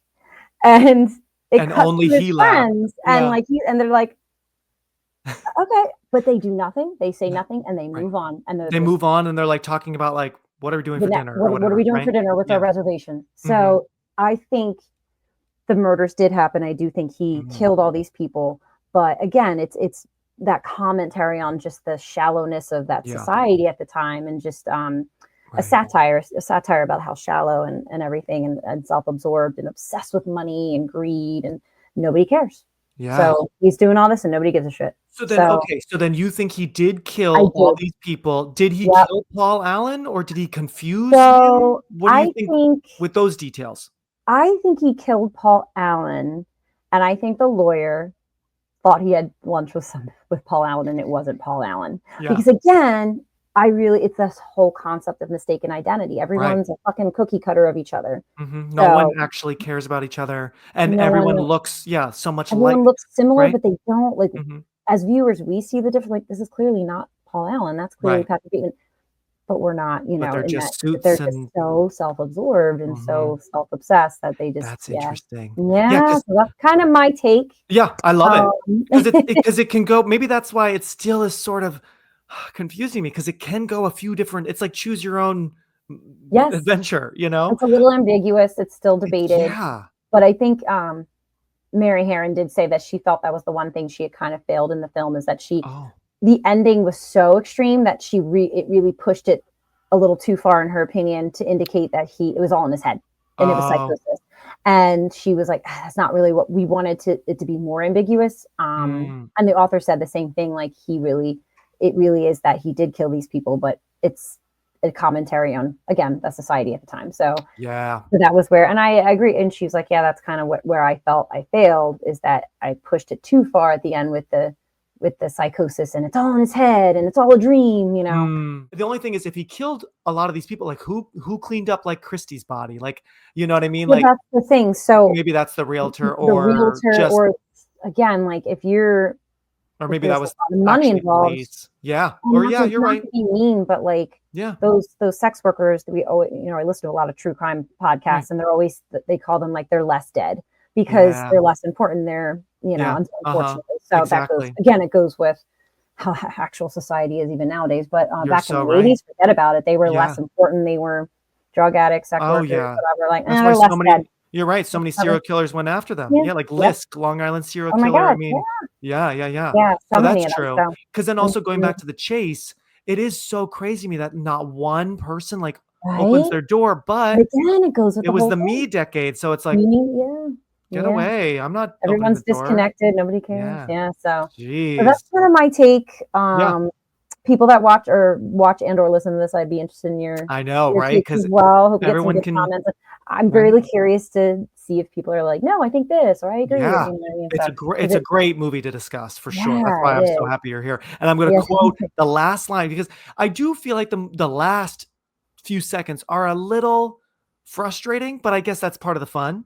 So he says that this is what Bateman is, as he's looking around at this nice bar of people, he's observing, and like his whole voiceover throughout, even from the start, going back to his like routine, right? It's always about like how he's slipping. He's barely human. He looks like a human, but he only has emotions like greed and like anger or something, like, so he's not fully there, right? So he says, I want no one to escape.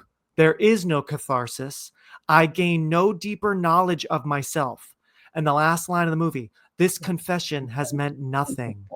Right? So it's like, and even as I read it, I'm still like, wait, what? No, don't end. So, I mean, I think it's brilliant, probably, that I've seen this a bunch of times and it's so good, but still the ending kind of annoys me. I'm like, what does that mean? This confession? Because there's no closure. There's no like, yeah. We don't have a true answer, and it goes with the whole theme though. Like, it's meant nothing. Moving on. Where do we get reservations? You know, right?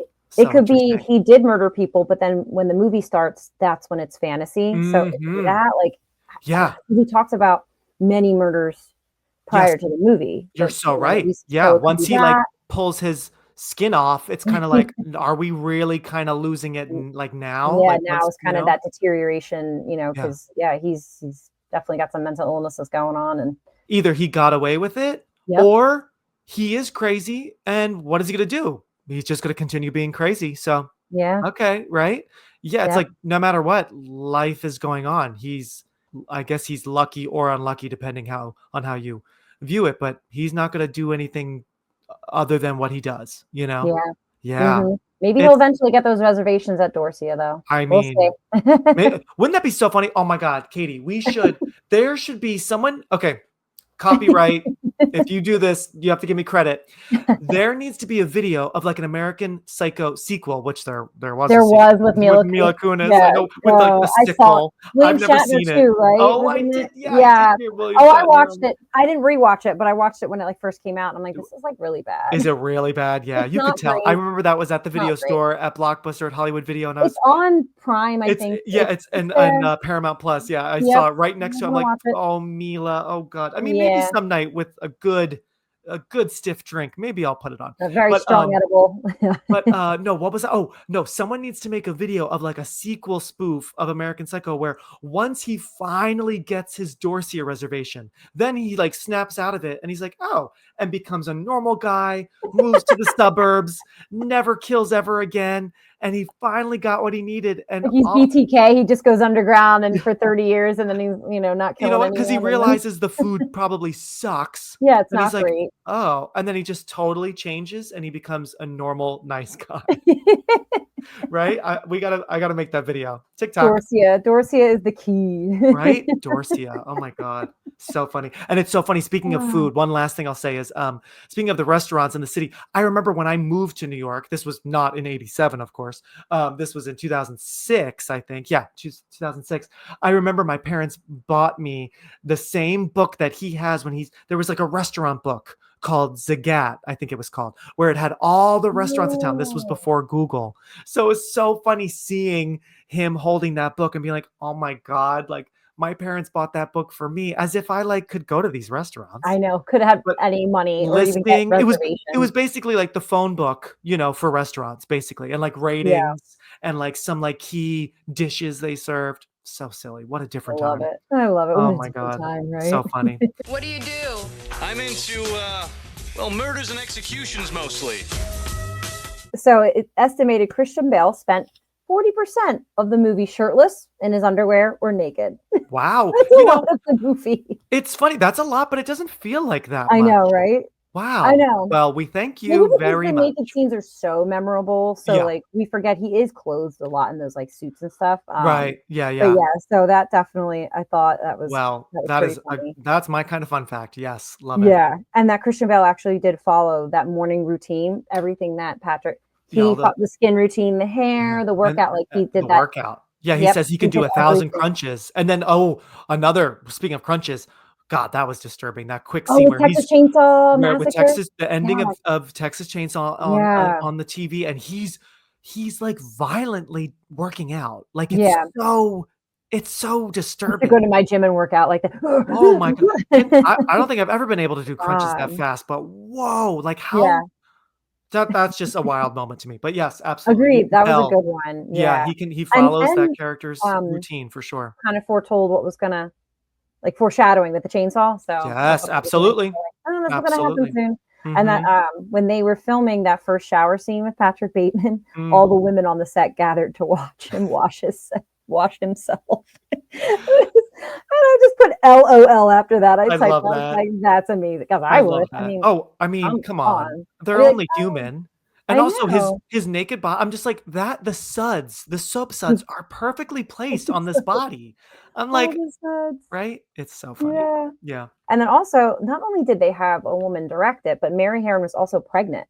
No and way. Reese Witherspoon was pregnant too. She was a few months pregnant. I do remember Reese. Yeah, wow. So we had a pregnant woman directing, and the critics were kind of funny. They were like, "Yeah, it's a book written by a misogynist turned into a movie made by a feminist." So that's why I think it worked and did as well as it did in terms of critics and awards and accolades. And we're still talking about it 25 years later. Yeah, because I think it could have been just a schlocky Terrifier type movie where or even worse, it could have been boring or too not so fun, which I know that's such a weird word to say for this movie, but it is so fun, yeah, because it could have gone so many different ways. But you hit it on the head, the way it's able to shift from funny to like awkward to you can feel like something's gonna happen, and then oh shit, you knew it was gonna happen, but you didn't know when or how, and it does happen, right? It really takes you on a ride. It's so, and I did read, you probably saw this, the biggest line item on the budget, what they spent the most on was the soundtrack, where the songs, the rights. And it makes sense because they Although it's funny, I completely forgot he talks about The Greatest Love of All from Whitney Houston. Completely forgot to have any of her songs on the movie. She's like, nope. So they talked about it, but they never play. They talk about it, and you can. I'm pretty sure you can hear just like some of the notes, like under it, not any lyrics, not her voice, just some of that underscore. Which is interesting. But yeah, I guess she was told this movie is too hardcore. You're not going to say yes. No, I don't want to be attached to this. So I thought that's interesting too. I get it. But I completely forgot he talks about her in this movie, and that going back to the writer actor Guinevere, how she's like laughing, like, you own a Whitney Houston CD? Like, that is a really funny little bit there, right? Because here's this. It's just funny. He's so what's great is we still can't really like peg him down, because he's this macho, douchey, but then he's like, he listens to like such mainstream kind of cheesy pop, like. Yeah. And one last thing, the opening, I still have never really seen the show, which is absolutely crazy, but I know the opening well. But the opening of this movie with the white and the drops of what we think is blood, but it's not, gives me Dexter, the TV show. Yes. Yeah. Like Dexter definitely has those vibes. Similar white with like red dripping, and it's kind of faking you out, and with this, raspberries and sauce for a fancy restaurant, all that. But just make that comparison. Okay, now everybody, we are gonna, we won't go as in depth, and also we can't really. It's not much to go in depth, right? No. It's a nice, fun popcorn movie. But you know what? Fun. I love this remake. I think it's great. I think it's a really fun movie, and like, I mean, I know it didn't get great reviews back in the day, but I mean, it gives you everything you need. Right? It's fine. Yeah, it's a fine movie. It gives me the jump. I remember I jumped a few times. We'll talk about some moments, like, I mean, some good visuals, some good tension. Some good visuals. Shot really well. Some like stuff on the ceiling and stuff like that. But everybody, we are now going to April 15th, 2005. So 5 years after American Psycho came out, the Amityville Horror remake was out. This is an amazing house. You are going to love it. Holy, this is the deal of a lifetime. So, what's the catch? There was a crime, a murder. In the house? Several people, a family. Accused claims he heard voices coming from within the house.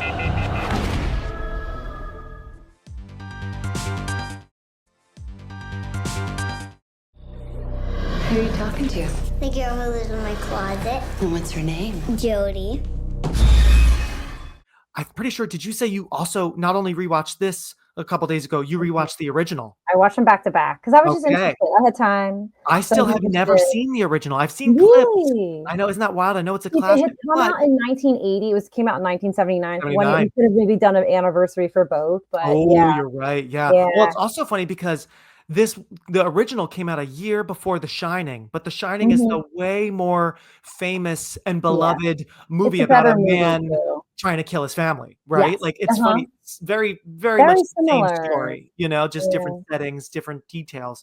So it is funny how the original Amityville isn't as highly regarded. And a lot of people, I was looking online, I was like looking to see what people say. A lot of people think the original is so boring. So what do you think? Do you like them both? Which one do you prefer, Ryan? I prefer Ryan Reynolds, of course. Yeah. Though James Brolin's good looking, he has like a hot little dad bod in it. I mean, he does. He's like not Ryan Reynolds, but you could tell he's keeping himself in shape. Yeah. But I prefer the Ryan Reynolds one. The original Amityville is fine. I read a review on this one, the 2005. It was like a so-so remake from a so-so original, and I was like, I kind of agree with that. It's kind of slow. It's longer. So this one is it's a nice crisp 90-minute, right? It's like barely 90 minutes. Which I love. I love some of these movies, it's like we don't need 5 hours. Totally. Whereas the original is 2 hours. So there are more characters. There's like her aunt is a nun that comes in the picture. There's like these friends that come and visit. So there's just more characters in the older one. Yeah. So it's slow. There's the bleeding walls. They do. So I didn't read the book, but they do. I kind of want to read the book now. I know. Even though we know it's all fake. I know, right? All the controversy of Yeah, unfortunately, but not surprised. People are going to people, right? So, they have the Josie the pig with the glowing eyes, in the original. It's very quick. They don't do too much, thank God. Yeah, there's none of that in the remake, right? No. They cut that. Josie, they have a Josie character in the new one. That's kind of the little ghost girl. Yeah, she's not a real character, or I don't want to say character. She wasn't one of the real DeFeo children. Right. So they kind of added her in. But Josie was the name of the evil demon pig thing, and I have heard about this. There's stuff with flies.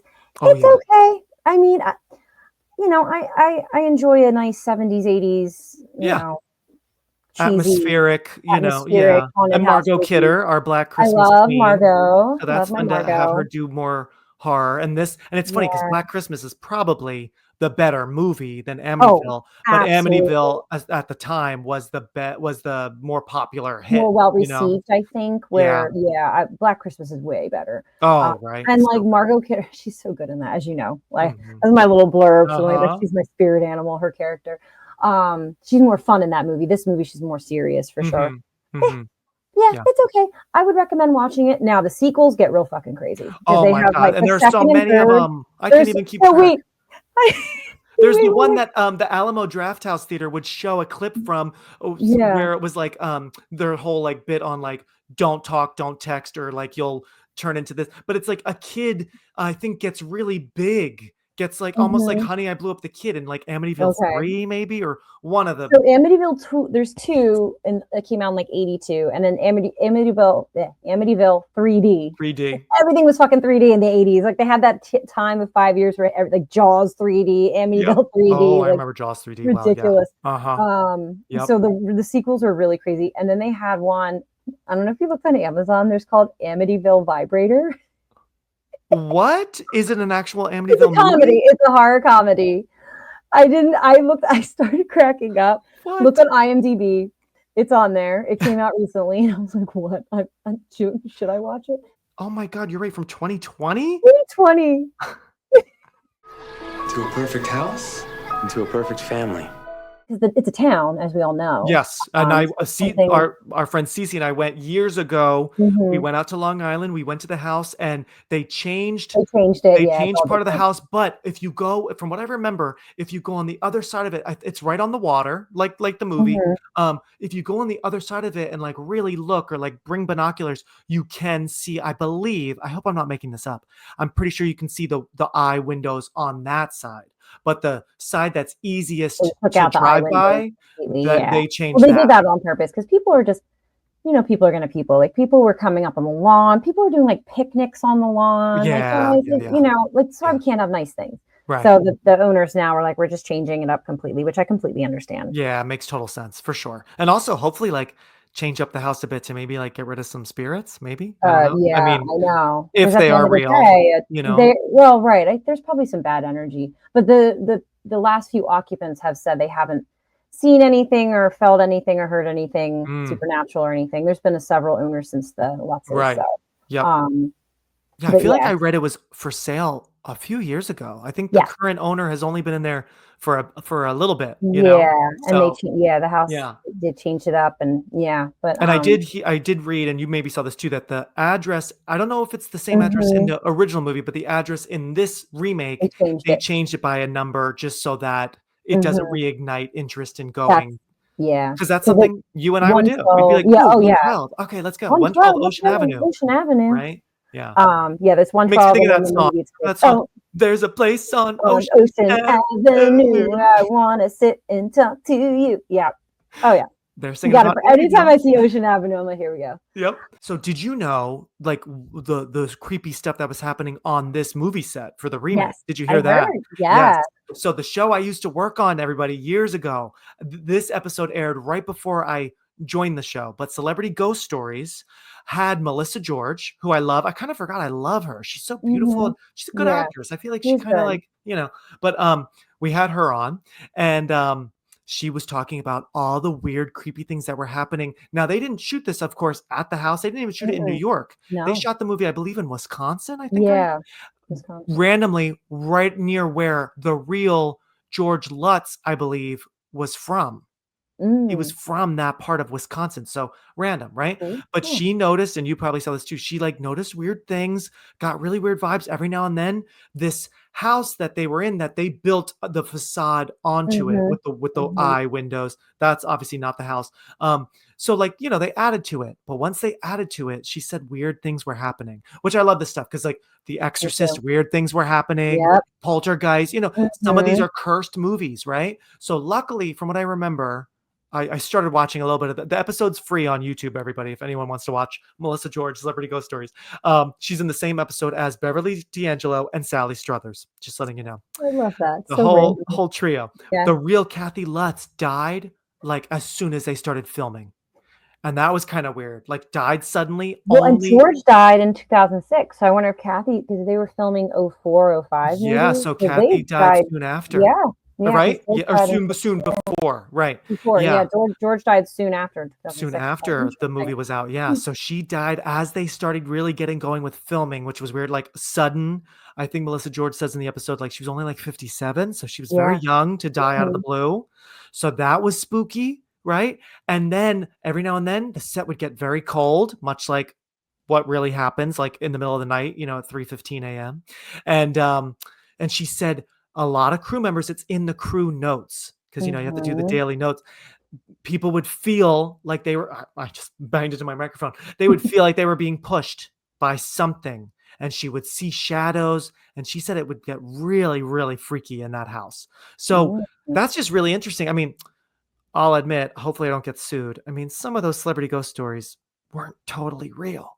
So maybe that was the producers just saying like, yeah, like, why don't you add something about like people being pushed, right? Who knows if any of that's real? Right. I assume a kernel of it is real, or else. Apparently they kept waking up at 3:15 a.m. as well. Like a lot of the crew members, including But isn't that wild that like they weren't at the house, but it's as if the spirits knew and attached themselves to the fate. Right? Yes. Yeah. Saying these names, saying like Ronald DeFeo, saying George Lutz, Kathy Lutz, like maybe that just, now I'm getting spooked. Okay. I know, right? I don't want to say their names anymore. Right? Say my name. Say my name. You see the door behind me move. Right. I'm like, well, I guess I'm going to die. Well, I forgot to ask you, since we're talking about another movie, in your own words, even though it's pretty obvious, what is the Amityville Horror about? Do you want to explain for anyone who's living under a rock? Never even heard of this. So it is about a haunted house. So it opens 1974, November 13th. So it's based on a very true, very tragic crime. Ronald DeFeo shot and killed 6 members of his family all in one night at around 3 a.m., allegedly. Well, he really didn't. It's alleged it's 3 a.m., but I think they did time it that with the death that it is 3 a.m. Wow. So that all happens. And then about a year later, December 1975, George and Kathy Lutz move into the house. It's a deal of a lifetime because the house is so cheap for obvious reasons. However, fun fact, still way out of their budget. And I think that's why they cooked up this whole thing. But anyway, way over their budget. The house was like 80 grand and their budget was like 30 to 50 grand. So anyway, so that's so funny. Yeah. So I think they were under theories. Yeah. So they move in with their 3 kiddos and their dog Harry. Oh, that and poor then dog. Haunted shenanigans allegedly ensue, and then 28 days later, they flee the house and never to return. And so that's what that's about. And it goes back to Sandra Bullock in 28 Days. You could basically call this just later 28 the zombie days. movie. Oh, yes, exactly, right? Either way with not even a month, or if it's February, a month. But no, I think they moved, I believe the story goes, they moved in December at the end of December 1973? 75? So the murders took place November 13th, 1974. And it was just like about a year later. A year later. Jeez. So they fled, and then they cooked up this whole story. And I meant to look this up, and maybe I know you were listening to some true crime podcasts that were going into this story, which I am so excited to listen to myself. I wonder if, because I know in the state of New York, realtors have to divulge if a building is haunted. Not every state that's legal and required, but in New York it is. So I meant to look it up. Do you happen to know? Have you heard? Did this kind of start that law, or maybe the law already existed? I don't know about the law. So there was that whole thing of did they know? So they had looked at like over 40 houses, and everybody, where I'm getting this information from, Morbid, it's a wonderful podcast. The ladies go do a deep dive into both the murder, the true crime of it in episode 609, and then in 610, it's the whole Amityville hoax, the whole. Love it. What a great double episode. Double back to back. They did it back in October, and it's fabulous. I re-listened to it just to kind of prep for this. But I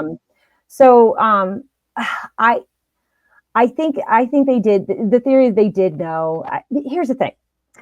This was a mass murder in the 70s, right? Even though the 70s were wild and there was all kinds of fucking serial killers, like everybody, like it's insane, especially in California. California was not safe back in the 70s. But anyway, they are from New York. This was a huge story. A mass murder, 6 family members, 4 children, 2 parents. The son, did it. He was what, like 23? He was like the eldest son. Yeah. The eldest son. He was a piece of shit, right? So, so there's no way they didn't know about this. Like, they could play dumb, and I do believe that they were looking at a whole bunch of houses and that they came upon, and I think they were like, okay. And do you think, deep down they knew and they went with the house, and what, did they just want fame, or did they money? Because they tried to do like a book deal, and the one guy like fell through, and then there was lawsuits, and then it's all about money. And they probably knew, this would make a great movie. Like, and it did. I mean, it came out. The book came out in 77, I believe, and then the movie came out in 79. So the book was very popular, and everyone believed it. And but then as the years have gone by, we've discovered like more falsities, and but hey, it's a fun story, Yeah. I now, even knowing that the book might just be a make-believe novel, I really kind of want to read it. I feel like it'd be a fun, pretty easy like beach read or something. It probably would be, and there's a lot of so the book deal went through, so they made some money. Hey, look for it. And you might have seen this. Even with this remake, there still was controversy with rights and truth and everything, because they did not even get the Lutz's permission. And George Lutz tried to sue. He tried to really, which I do have to say, I mean, that is sort of strange, but I guess because it's probably was the same studio. I don't even know who made this movie, but same studio. I know Dimension. It's so funny seeing the Dimension logo. I know it's them, but I think it was someone else too. I guess Miramax, whatever. But it's just interesting. They didn't have to renew a contract or anything. I guess they made the movie, the original movie, so they just held on to the rights maybe, and don't need to. But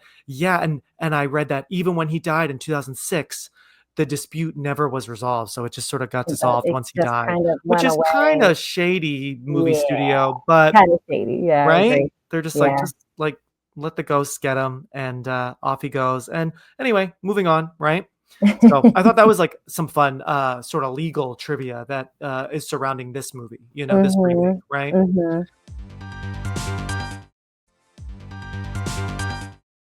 There was a family lived here some time ago. They had a similar problem. I'm living in their house.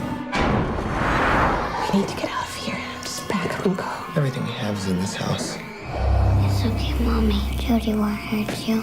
But the man who lives here, he says he's bad. There's theories and all that, but there's no one this is how he did it, because he tried to claim there was my sister did it, and then I killed her in revenge, and then it was actually my mom and my sister, and then I killed them in revenge, and then it's actually my sister and 2 of her friends. He's a piece of shit. He makes up, he changes the story and then the whole, the voices made me do it. That was they were like, no, they didn't. And he's like, okay, they didn't. What does the voice say in this? Catch him and kill him. Yeah, because it's the whole thing that it was on Indian burial ground land. They claim to very poltergeist. Yes, very poltergeist. The Lutzes claimed they went to the historical society and found this out. Lies. They became members of the society after they left the house. It was just wow. Oh, geez, come on. Yeah, I know. Sorry, guys, everyone that thought it was real, but and then Ketchum actually is a real historical figure, but it was he left. He was excommunicated. Excommunicated. Excommunicated. He was extra. Okay. Excommunicated. You need to be quiet. Stop being so extra, Ketchum. Jesus. With your magic and your devilry. But yeah, he was apparently into witchcraft or whatever, and that was the Ketchum was the that's whole bullshit, so that's where the truth stops. So he just, like I said, the movie's fun. Had a good time. It's so fun. It's fun to see little Chloe Grace Moretz. Yes, that's her such a movie. Cutie. Yeah, she's so good. So good. I mean, some quick moments. Maybe we'll save shirtless Ryan Reynolds for the grand finale, since we've been teasing him all the time. But I forgot, I love the rooftop stuff where little Chloe goes up there.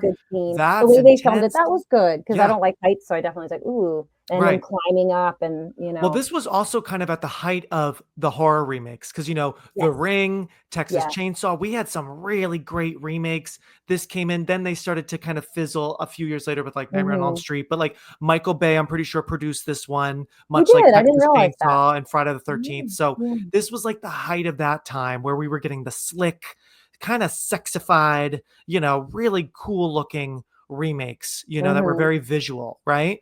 And real quick, I'll just say the director, I didn't really recognize him, Andrew Douglas. This was one of his, I think, first films.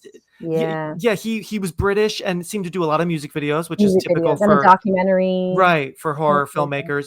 Written by Scott Kosar, who, going back to Christian Bale, wrote The Machinist, a movie I still have never seen, which is crazy. It's good. It's very sad. That's the really skinny one. Yeah. Yes. It's very disturbing in a different way than American Psycho. Very different role. That's him, again, transforming his body completely. And I forget, did The Machinist come out after American Psycho? I think it 2006, I believe. Oh, okay. Yeah. A few years. Okay. Yeah. A few years after. Don't quote me on the date, but and he also wrote or co-wrote the Texas Chainsaw Massacre remake from a couple years prior, 2003. So he had some good, intense like screenwriting cred.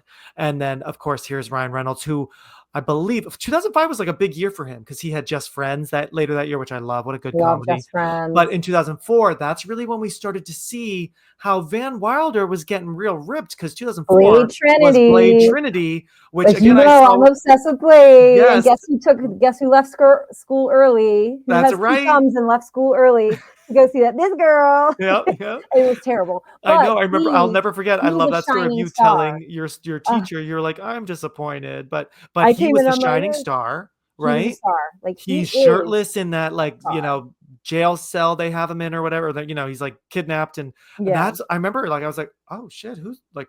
That's fan, because he didn't look like that a couple years prior. That was probably the first movie I'd seen. I saw Van Wilder after. Okay. Obsessed with Ryan Reynolds. I'm like, I must see all of his. I feel like I first saw him in Dick. He has a small role in Dick with Kirsten Dunst and Michelle Williams. Not looking anything like this. No, I was like, right? He's a little. He had a glow up because he was kind of awkward looking, a little chunky, because I saw like some of his early work when he was like a teenager. And he was on a TGIF ABC sitcom. I think he was on Two Guys, a Girl, and a Pizza Place. Yes, which is he was so in that. funny, and he's cute. He's adorable in that. So cute, but he's a little softer, and then all of a sudden, seemingly just like overnight, it's like, whoa. So definitely the body he has in Amityville is from Blade Trinity, because they must have made him around the same time. I saw that was like December of 2004, and then this came out April 2005. And let me tell you, just a few months. Amityville was packed with teenage girls. I saw it in the theaters. Me too. I'm pretty sure I saw it with a big group. We were seniors in high school. We sadly weren't in high school together, because I feel like we would have seen it. But I feel like I saw it with it was one of those times where we had like almost a full row of people, like a lot of people from high school. Same. And I remember the crowd. I remember our friends, but like everyone, like all male, female, all voices were like, shit. Like there was with a collective body. Yes, it's a collective. It was like, like you could feel everyone changed in that moment, where everyone had their sexual awakening if they hadn't already. Right? Oh yeah. I mean, his body, and it's also funny because he looks young, but he was only like 27 when he filmed this, which also it's like, wait. He's a little young to have like this big family. I know like some of the kids are from a previous, or maybe all the kids from a previous. Yeah, they're all from a previous marriage. Okay, children from a previous marriage, which is true. At least in real life, that is true. Melissa George, they're the same age. They're only 2 months apart. Melissa George and Ryan Reynolds. So I'm like, together. They're like pretty. I know it's the 70s, but they're pretty young to have, and also just looking at him, maybe because he's so chiseled, it's like, you were only 27. And Christian Bale was, I know Patrick Bateman said he's 27. He was right around that time, I think, right? So it is. So. And he also just seems older to me. I don't know what it is when sometimes like muscles add like age, like, and not old, but just like, like I would think you're like at least 30 or something. You're like, you're a man, I think the Lutzes were older in the story. Okay. Like, that much older. Like you said, the pajama pants. He's waking up at 3:15 already. That's like, gotta get my fan. Fan number 2 moment. There we go. And then he's like kind of running around the house, and we're seeing like a beautiful back, and like the front is like, and then like I'm gonna dive in the water. Rewatching it today, I'm like, okay, when he comes out of this water, they are going to do the Baywatch like lifting up. I thought so too. Right? They do that. They do it for a brief second. I thought they were gonna linger a little bit more. Then we cut to. Yeah. Then we get some he walks real into the door. filmmaking. Yes, he's outside. He goes up the steps. He's outside, glistening with the water. Oh. Everything is just shining, shimmering, splendid. Then he sees his daughter with the ghost. Oh, he's running again. Those muscles are flapping, and he runs inside.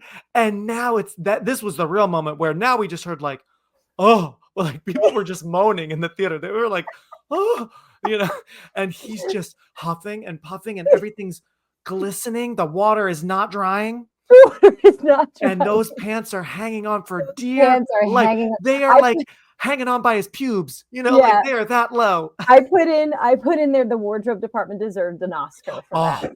And the director, I don't know if the director is queer or if he just knew, listen, we have a beautiful man who is very popular all of a sudden. They were doing. But do you know, it's so interesting with this movie. Yeah.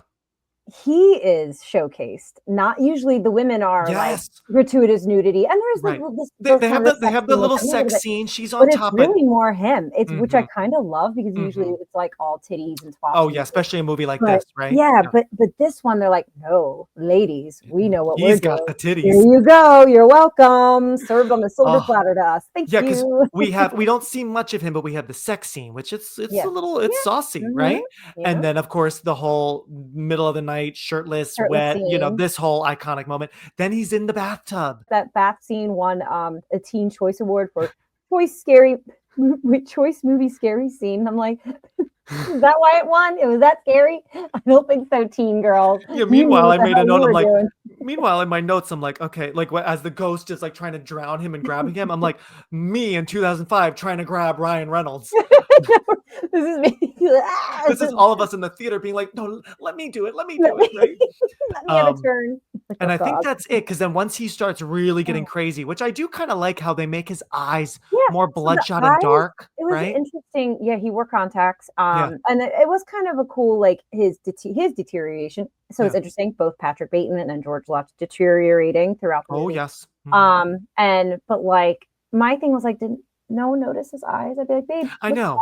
I'm like, well, we can see him because like at times I'm like, are they like getting black or is that just like bloodshot? Because like so he wore contacts that were black to make his eyes look blacker. Yeah, so that was kind of it is funny how like Melissa George doesn't say like, honey, like, are you getting any sleep? Like you look right. Oh, and I forgot another shorter shirtless scene that came, I think, before the bathtub is the axe. He's chopping wood outside, shirtless, but it's very brief. Although I feel like the pictures have lasted longer from that moment outside than it's very brief. Will be part of history forever, right? My God, yeah, that's a good one. I feel like as he gets crazier and more evil, the clothes stay on. The clothes stay on, which is like boo. But at the end, and I put this at the end, rain at the end, shirt sticking to him. That white shirt. Right? They knew it. They're like, all right, ladies, we know you want more, but we don't want to be too gratuitous, so we're going to make it rain. We're going to make it rain and give him a nice little white shirt that's just a size too small, like a schmedium. I wouldn't be surprised if like the studio or producers just told the director, like, listen, he tests really well with the young girls. Just make sure they are constantly enthralled. If they get bored or if it's too scary, just constantly either he's shirtless or in very form-fitting clothing that gets wet, right? Very form-fitting that gets wet. Oh my God. I mean, honestly, they should have made those pants and sold them in stores. I know. Those pajama pants, right? The pajama pants that won't quit. Ooh, boy. God. Hi, hello, howdy. Yes, between ma'am. His waist and Brad Pitt's waist and I know. Going back to Fight Club and then with Christian Bale, I'm just oh my God. I know. It's a lot. Like, here's I need to borrow that fan. I know, right? Okay, number 3. Okay, so Ryan gets two fans. Lots of fan waves for Ryan. Because it is like I sent you that little blurb on Yeah. my usual little animal emoji thing. And I'm like, Oh, yes. they knew what they were doing with this movie. Yes. Because I remember there being a lot of good shirtless scenes, but I was like, this is very gratuitous. I love it. And I'm here for it, but it is very gratuitous. Oh, yeah. We know what you're doing. Really. And we thank you. Okay, so I just rewatched Amityville. That director, they knew what they were doing. There's so many gratuitous shirtless scenes we will discuss. It's great. But I just had to laugh. Oh man. Very, very hot. Yes, sirree, Bob. And for an AP Psych project, I used a picture from this movie, a picture of George like him staring at the window, and it was about it was a psychology class. It was about like depression. Oh my god! And it was like, but it was like pediatric depression or something. I can't remember. This is going back 20 years, but so I have a picture of Ryan Reynolds staring out the window, looking sad, and like this stupid guy, whatever, I don't remember his name, Phil or whatever. But anyway, he came up and he's like, "That's not a kid," and I'm like, "Why don't you mind your business?" Like, it gets the point across, Phil. Yeah, and my friend Holly was there, and she's like, "Mind your business." Yes. Oh, let us have Ryan in our project. Fuck off, Phil. I'll snuck him into my AP Psych project. Yeah. And it's funny because now, 20 years later, because of the whole Blake Lively stuff, people are kind of not liking Ryan because she inserted him into all the drama, with the director. So I don't know anything about the drama. But... Oh, wow. You got to watch my videos and all of TikTok. And actually, just this weekend, we were watching, I think it's on Max. There's like little 1 hour, documentaries to get you up to speed. I think on Hulu too. Almighty God, bless and sanctify this house. Open the door. It's not opening. I can't open it. George?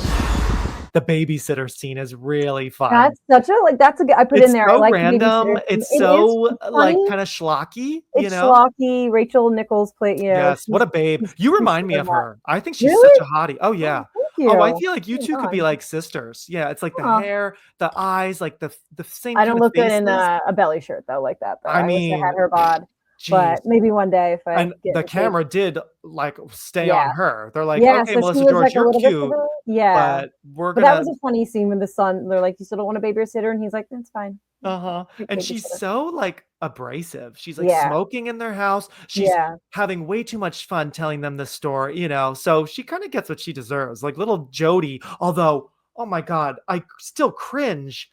The girl, the ghost, finger in the I know. Finger in her bullet wound. I did write down there. That was a good scary scene. The closet scene. I'm kind of claustrophobic, so that was intense. I thought it was shot decently. They actually used the real door, so she was actually hitting her hands on that door for 2 days. Oh wow!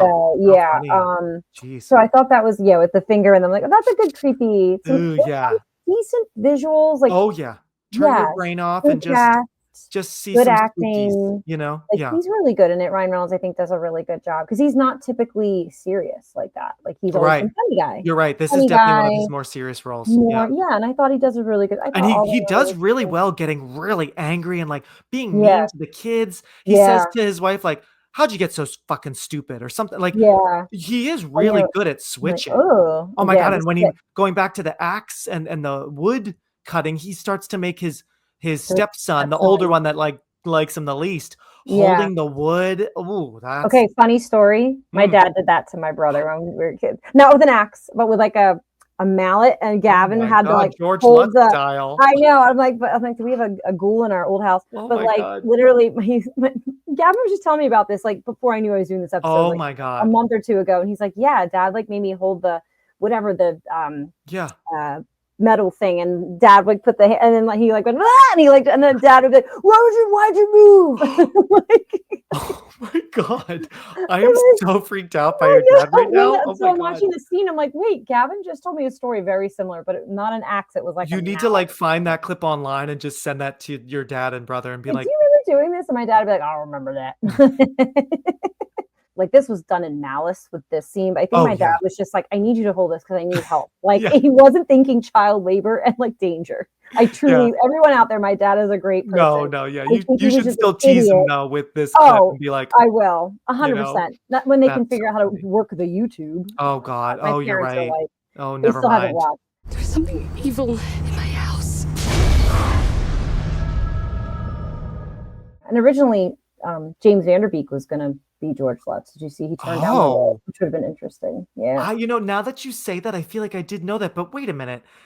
How old is he? Is he Ryan Reynolds? I gotta look him up. James Van Der Beek. He's How gotta old be is the same. I he? think he's the same I age. feel like he's And too young Dawson's too. Oh, they're the same age. All right. same age. I Oh, was just saying. actually, I think he's a little bit younger than Ryan Reynolds. So wow, they Oh, were really just a little bit, like not even a full year. Wow. Okay, that's interesting. I mean, interesting. James could be intense, like from Varsity Blues and Rules of Okay. Attraction, but he ain't got. Right. Sorry. Right. I mean, Those pajama pants yeah, needed meant to to be on be. Ryan. Much like Christian being the only one for Bateman, Ryan and those sweatpants is the only one for George, right? Yeah, it's a fun one. And then Yeah. also another fun fact: Megan Fox auditioned for the role of the babysitter. I Lisa. did know that, and I that could makes see perfect that. sense. So they 'Cause were it- looking for a real babe. yeah, Yeah. I think I could have seen her in that role too. Oh, Yeah, yeah.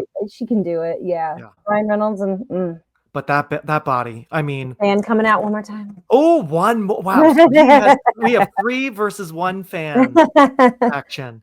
Yeah, I mean, well, I mean, can you just describe the last thing I'll have you do, Katie? Describe for us what was going through your head when you saw that body. I just Did remember you gasp or did you yeah, make a I was noise? like, yeah, I think I was with my friends and I think I was just like, I kind of did something like that, like yes, like something like that. Yeah. Oh yes, and I then think my friends were giggling. We were like giggling. Oh, There was yeah. giggling involved. Definitely Yeah. giggling. I think Yes. like I and others right next to me were truly like in shock. Like, yes, Yeah. I was like, whoa, in Blade Trinity, but seeing this body in this lighting, I was just like, I think I probably did go, whoa, like a little like, Like a shit. Keanu Reeves. Whoa. Yes, exactly. I think I was Keanu, just in awe. Who am I? It was a I forgot my moment. name. It was a moment. So I'm glad we could talk about I'm glad we had a little, our after muscle our men, our deep hunky conversation about American horrors. Psycho, we could kind of lighten it up with like, Uh-huh. You're right. It's a nice way to "Ooh, like, he's pretty." cool off, cool Yeah. down, right? After the workout, right? Yeah, right. Do I bring the fan out one more time? Wow. All the fans. And that's a wrap. A 4th fan for Ryan Reynolds. Wow. Okay, we have a clear winner. Thank you, everybody, for listening to or watching our Sexy Psychos and Horror Hunks episode. And speaking of the Amityville acts, many of you voted in my other Instagram poll, thank you very much, about who acts better. James Brolin from the 1979 original or Ryan Reynolds from this 2005 remake. And the winner was obviously Ryan Reynolds, of course, duh, with 59%. So James Brolin, you still did pretty okay. Thank you to my longtime friend Katie Bruno and longtime movie lover for coming back to be a great guest again and for dropping facts and fanning the flames. Oh yes, honey. Thank you also to Victoria for your great cameo. She's always got Tom Cruise on the brain. And please spread the word about this podcast. Leave a rating or review and a thumbs up on YouTube if you enjoyed this show. Thanks Straw Hut Media, Kyle Motzinger, Portland Media Center, and the You Run Podcast Network. And now I really do have to get going because I've got to return some videotapes.